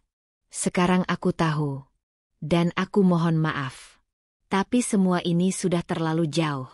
Ya? Aku tahu. Aku bukan siapa-siapa dibanding kamu, istri sahnya. Ibu dari anak-anaknya. Rizka berdiri perlahan, memandangi Azizah yang kini tertunduk dalam tangis. Aku nggak akan marah. Tapi kamu harus tahu, aku tidak akan tinggal diam.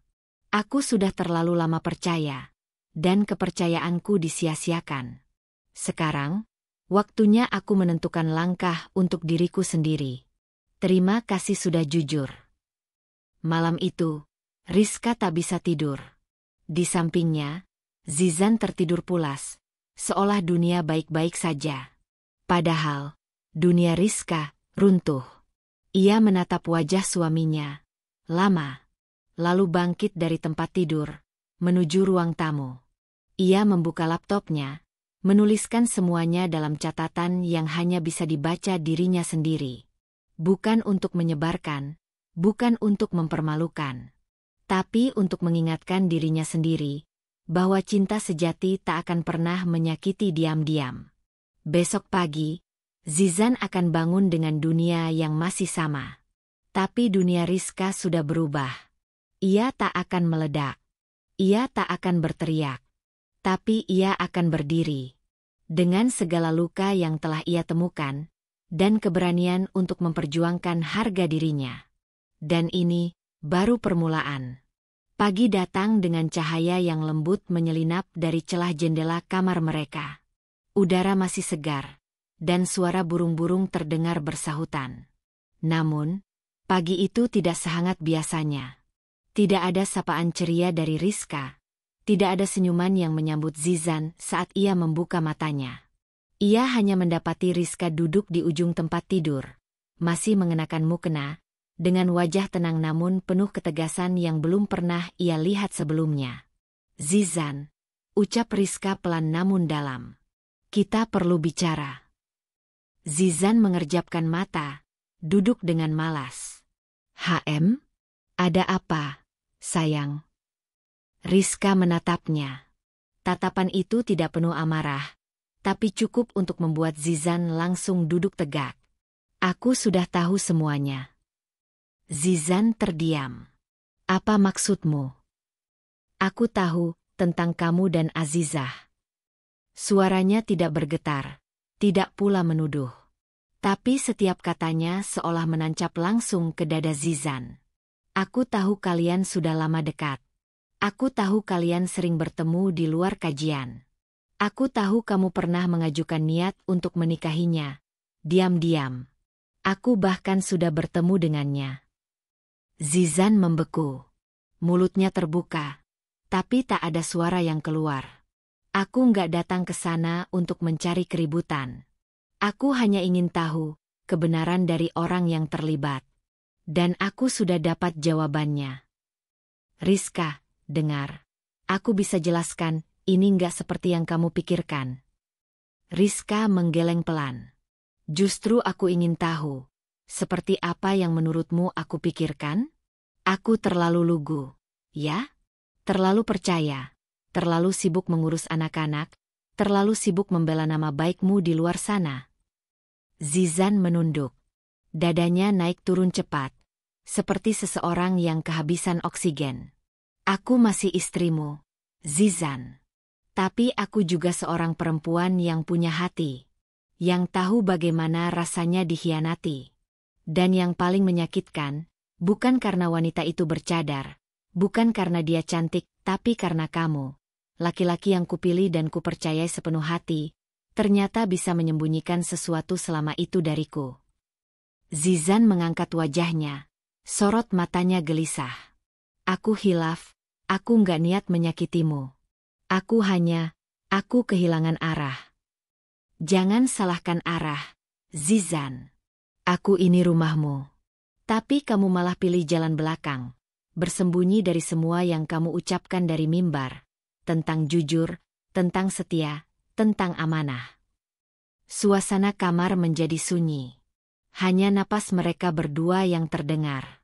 Rizka berdiri. Ia tidak menangis. Ia tidak memukul. Tapi tatapannya membuat Zizan mengecil di tempatnya. Aku belum tahu apa yang akan aku lakukan selanjutnya. Tapi satu hal yang pasti, aku tidak akan menjadi perempuan yang diam saat dirinya dilukai. Zizan menggenggam tangannya. Rizka, aku mohon, beri aku kesempatan untuk memperbaiki semuanya. Rizka menatapnya tajam. Kesempatan itu sudah pernah aku berikan. Setiap hari, setiap kali kamu pulang dan aku menyambutmu dengan senyuman. Tapi kamu memilih menyia-nyiakannya.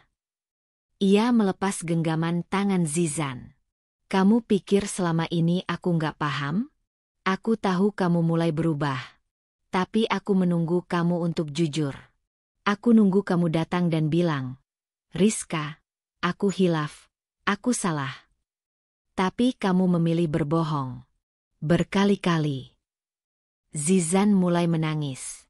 Tapi bagi Rizka, air mata itu tak bisa menghapus perbuatannya.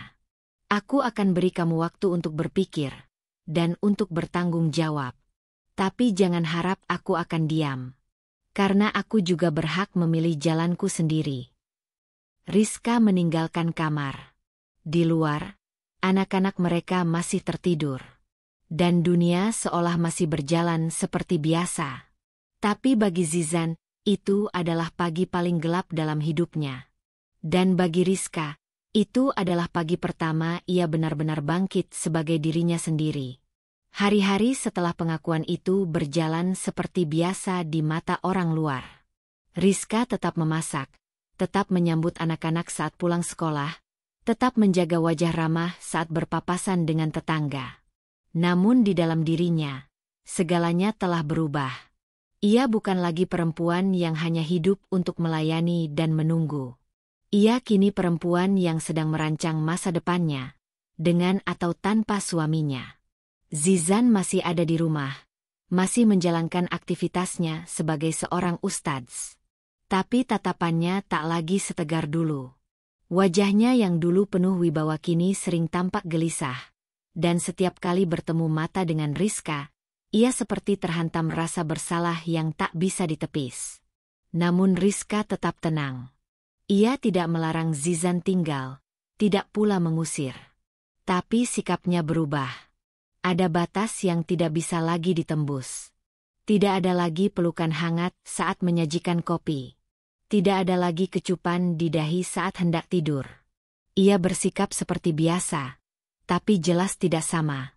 Di balik senyumnya yang tipis, Rizka mulai merancang segalanya. Ia mulai mengumpulkan dokumen penting miliknya. Akta kelahiran anak-anak, buku nikah, sertifikat rumah, salinan rekening. Ia simpan rapi dalam map terpisah, tersembunyi di dalam lemari pakaian, di balik tumpukan baju yang jarang ia pakai. Ia juga diam-diam mencari tahu hak-haknya sebagai istri dalam hukum. Tidak langsung bertanya pada orang, tapi membaca dan mencatat. Ia tidak ingin menjadi perempuan yang bodoh akan dirinya sendiri.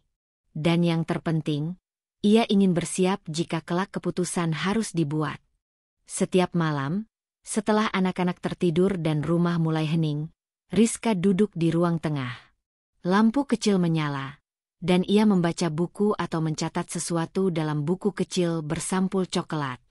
Buku itu kini menjadi sahabatnya, tempat ia mencurahkan semua pikiran dan rencana, tanpa harus berkata pada siapapun. Kadang-kadang air matanya jatuh juga, diam-diam. Bukan karena ia lemah, tapi karena luka itu memang nyata. Dan menolak merasakannya hanya akan membuatnya meledak di kemudian hari. Tapi setiap kali ia menangis, Rizka selalu mengusap air matanya sendiri. Lalu menulis satu kalimat penguat di bukunya. Aku berharga. Aku pantas dihargai. Aku takkan biarkan diriku hancur oleh keputusan orang lain. Zizan memperhatikan semua perubahan itu, tapi tidak tahu bagaimana harus menanggapi. Ia mencoba bersikap manis, mencoba mengajak bicara lebih banyak, menawarkan bantuan di dapur, hal-hal yang dulu jarang ia lakukan. Tapi semuanya terasa canggung, dan Rizka selalu membalas dengan senyum yang tidak menjanjikan apa-apa. Zizan tahu ia telah melewati garis. Dan sekarang, ia sedang berdiri di tanah yang goyah. Suatu sore, setelah anak-anak bermain di luar dan rumah mulai tenang, Rizka duduk sendiri di ruang tamu. Ia memandangi jendela, melihat daun-daun berguguran dari pohon depan rumah. Ia tahu, cintanya pada Zizan tidak hilang begitu saja. Tapi luka pengkhianatan itu telah mengikis keyakinannya. Yang tersisa kini hanyalah pilihan. Terus bertahan dan menyembuhkan, atau melepaskan dan menyelamatkan diri. Dalam diam, ia mulai menyusun dua kemungkinan itu. Dalam hati, ia mulai mempertimbangkan hidup sebagai ibu tunggal. Ia mulai membayangkan pagi tanpa Zizan, malam tanpa suara khutbah dari ruang sebelah, hari-hari tanpa harus tersenyum palsu. Dan anehnya, bayangan itu tidak lagi menakutinya. Ia mulai merasa, mungkin ia akan baik-baik saja. Bahkan mungkin, lebih kuat dari sebelumnya. Malam itu, sebelum tidur, Rizka berdiri di depan kaca. Ia memandangi bayangannya sendiri, seorang perempuan yang tidak sempurna, tapi sedang tumbuh menjadi sosok yang baru. Matanya tak lagi sendu seperti dulu. Ada sesuatu yang berbeda di sana. Tekad. Bismillah, bisiknya pelan. Keputusan belum ia buat. Tapi arah hatinya sudah mulai jelas. Esok akan datang. Dan Rizka akan menyambutnya bukan lagi sebagai istri yang bergantung, tapi sebagai perempuan yang tahu kemana ia akan melangkah. Zizan berjalan keluar dari rumah dengan langkah gontai, matanya menghindar dari tatapan Rizka yang sejak tadi memperhatikannya dari balik tirai kamar. Ia tahu, semalam Zizan baru saja pulang dari pertemuannya dengan Azizah. Meski Zizan berusaha menutupi semuanya dengan alasan dakwah, Rizka tahu apa yang sebenarnya terjadi. Ia bisa merasakannya, seperti ada sesuatu yang terus-menerus mengalir dalam hubungan mereka, sesuatu yang tidak bisa lagi disembunyikan. Hari-hari berjalan dengan rutinitas yang tidak lagi sama. Zizan masih pergi mengajar, masih memberi ceramah di masjid, namun ia semakin terlihat jauh, bahkan di rumahnya sendiri. Ia pulang malam lebih sering, mengatakan ke Rizka bahwa ia ke masjid atau ada kajian lanjutan yang harus dipersiapkan. Namun, Rizka sudah tidak lagi menanyakan hal-hal itu.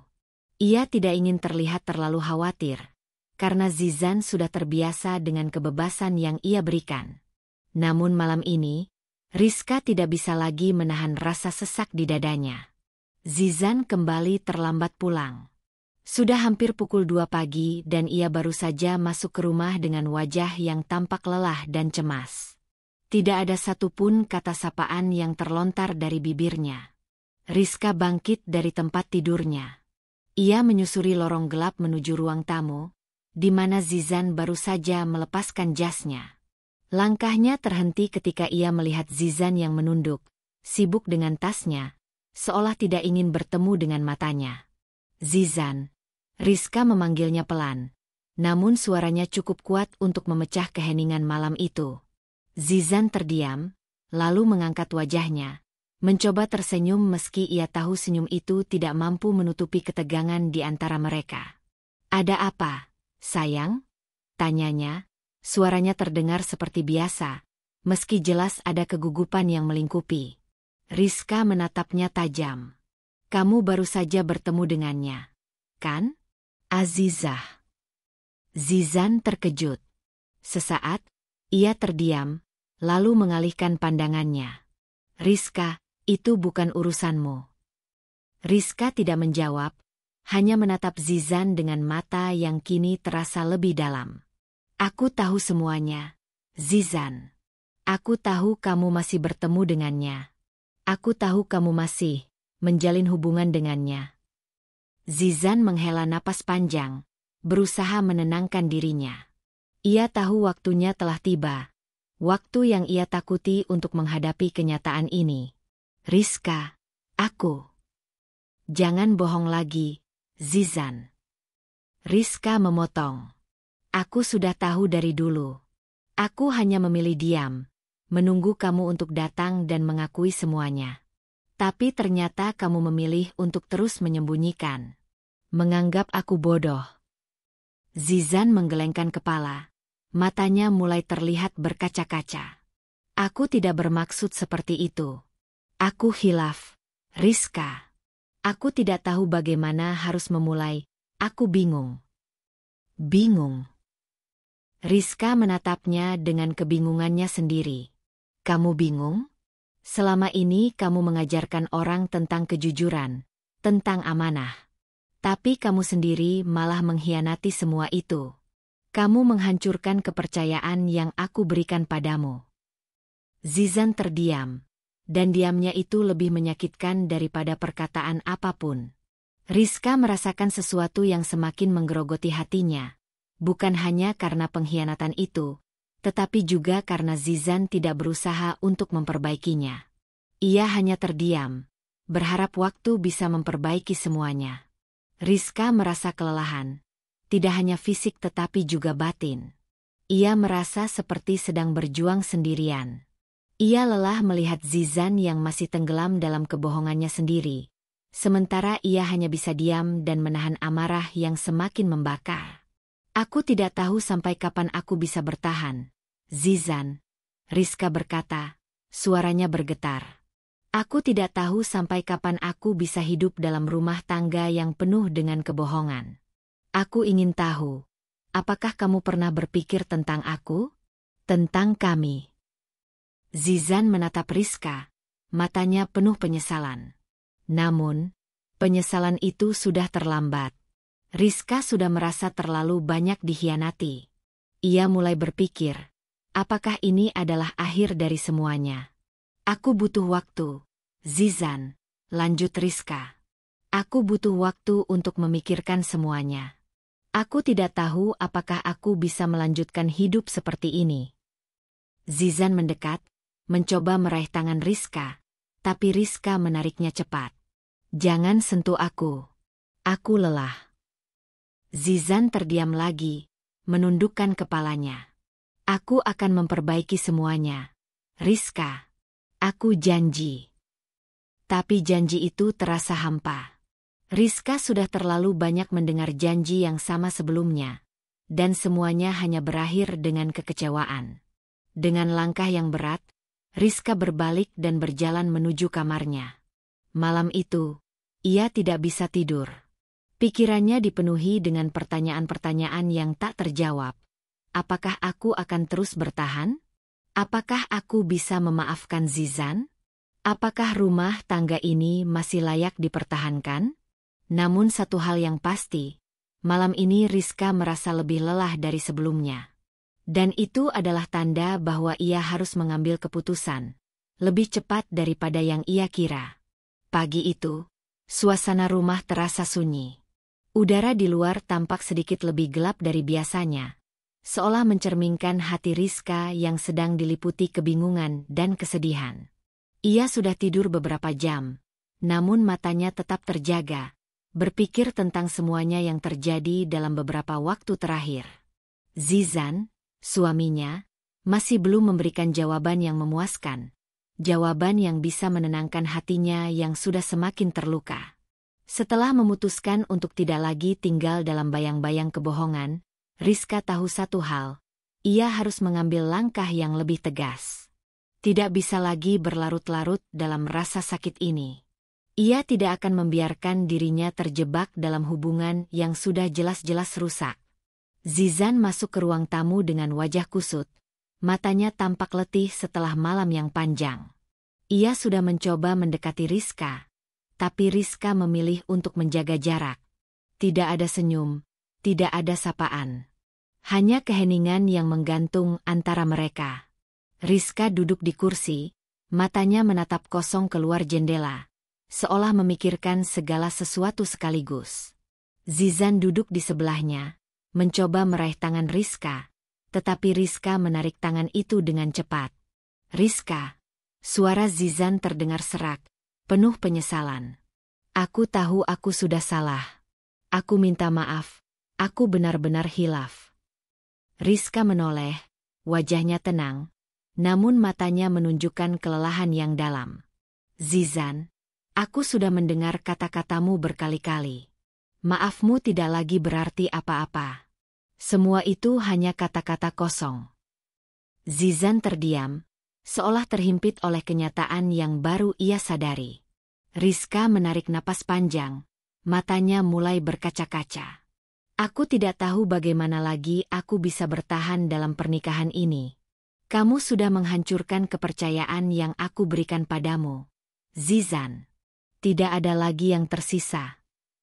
Zizan menggenggam tangan Rizka, berharap bisa meyakinkannya, namun Rizka kembali menarik tangannya. Ia menatap Zizan, kali ini dengan mata yang penuh dengan kedalaman, seperti sedang mengumpulkan keberanian untuk mengatakan sesuatu yang sudah lama ia pendam. Aku ingin cerai, Zizan. Zizan terkejut. Mulutnya terbuka, namun kata-kata tidak keluar. Seolah kata-kata itu terhenti di tenggorokannya, tidak mampu menjawab atau menanggapi permintaan Rizka.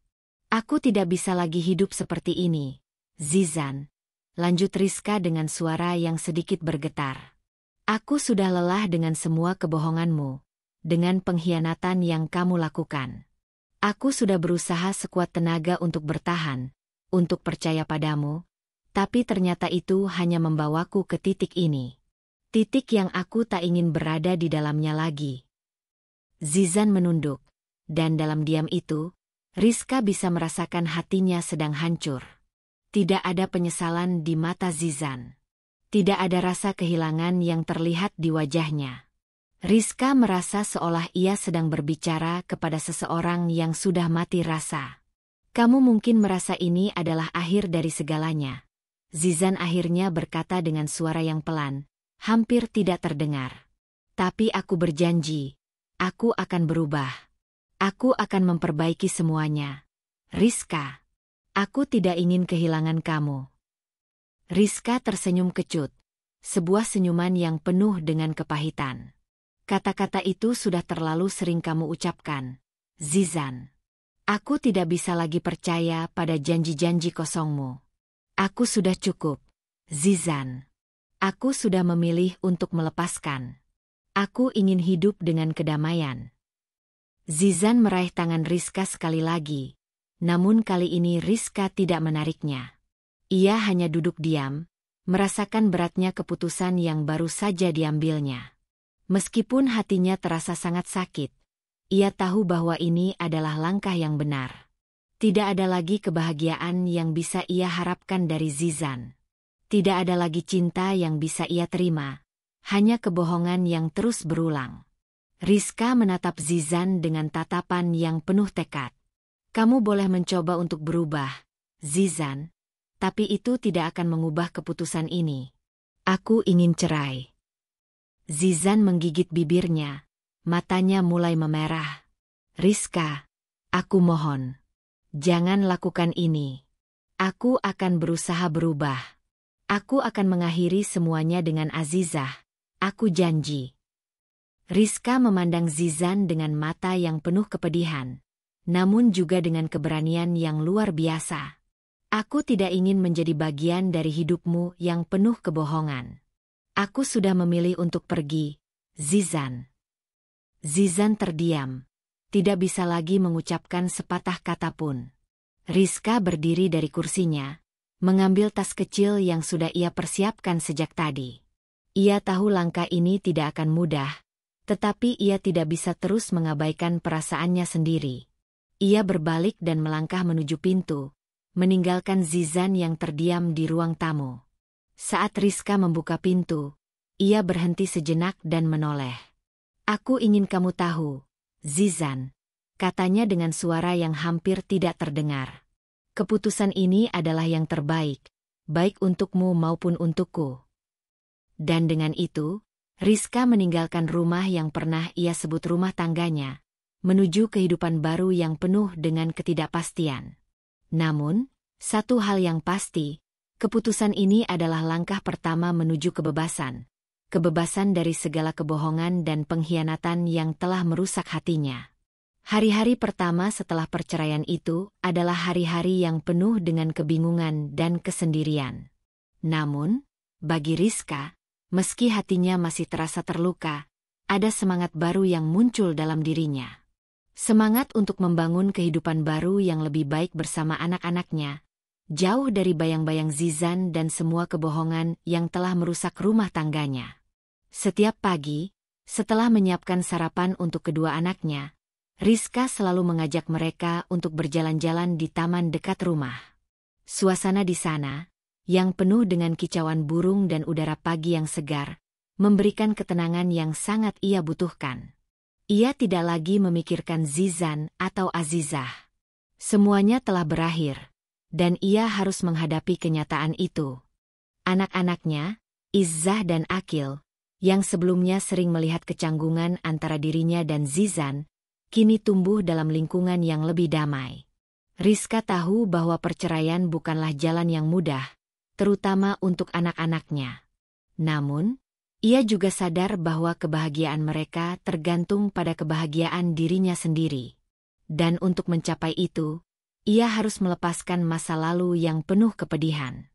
Pada suatu pagi, saat Rizka sedang duduk di balkon rumahnya, menyelesaikan pekerjaan kecil di laptop, pikirannya kembali melayang.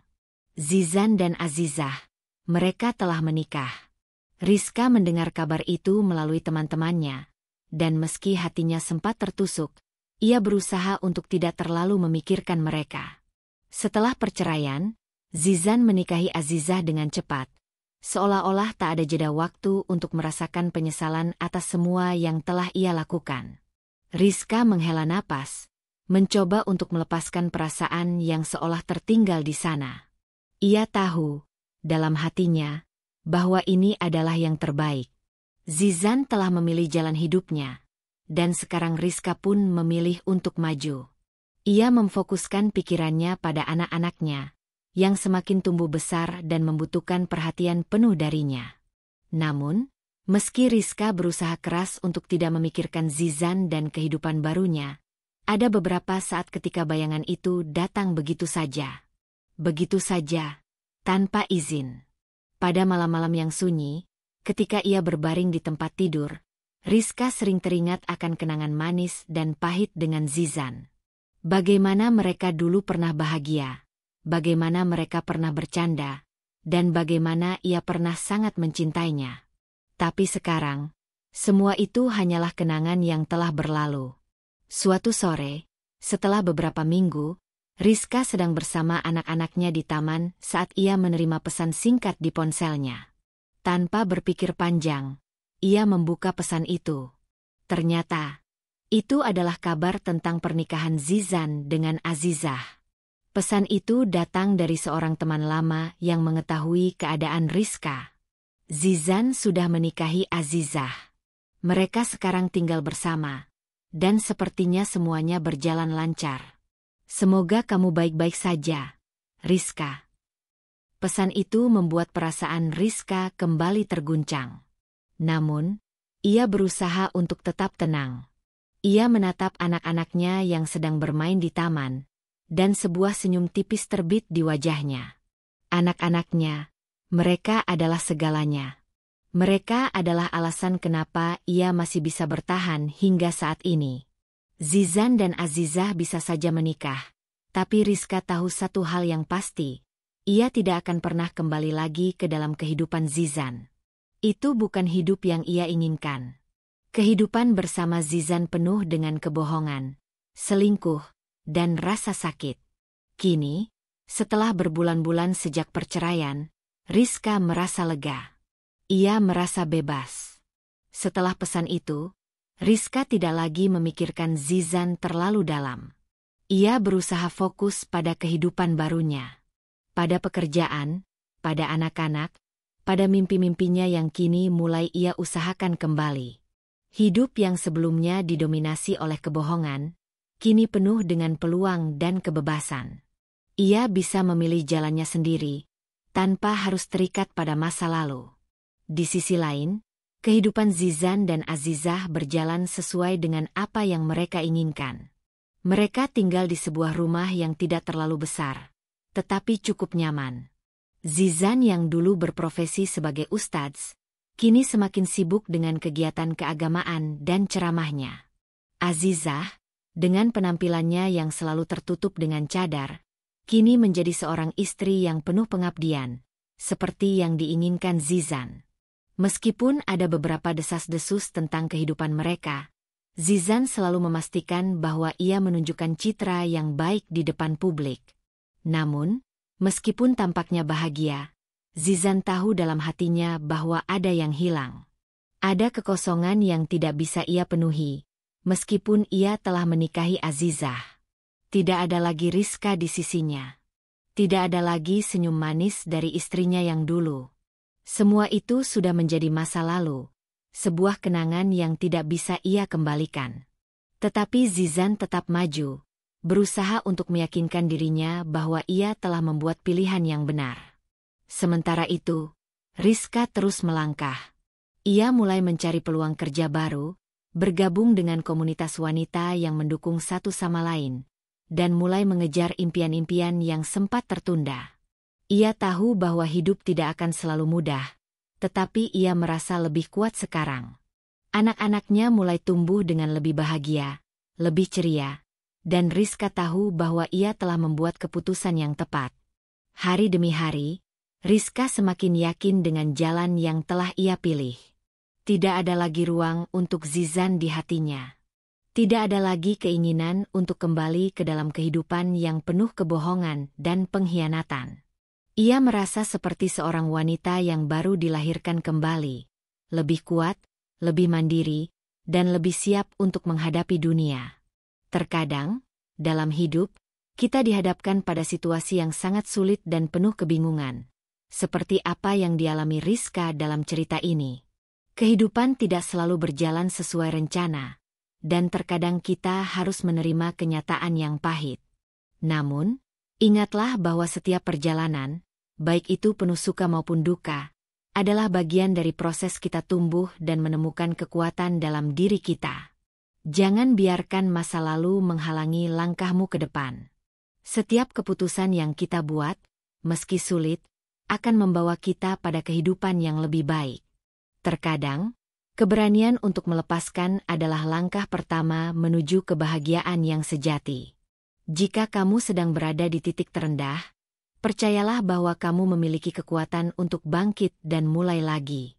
Jangan takut untuk memilih jalan yang terbaik untuk dirimu, bahkan jika itu berarti harus melepaskan sesuatu atau seseorang yang dulu kita anggap penting. Tetaplah berani, tetaplah percaya pada diri sendiri, dan ingatlah bahwa kebahagiaanmu ada di tanganmu sendiri. Jangan ragu untuk mencari kebahagiaan, meskipun itu berarti berjalan sendirian untuk sementara waktu. Karena pada akhirnya, hanya dengan menjadi dirimu sendiri yang sejati, kamu akan menemukan kedamaian yang sesungguhnya. Salam hangat. Semoga kamu selalu diberkati dengan kekuatan, ketenangan, dan kebahagiaan dalam setiap langkah hidupmu. Jangan pernah menyerah untuk mengejar impian dan kebahagiaanmu.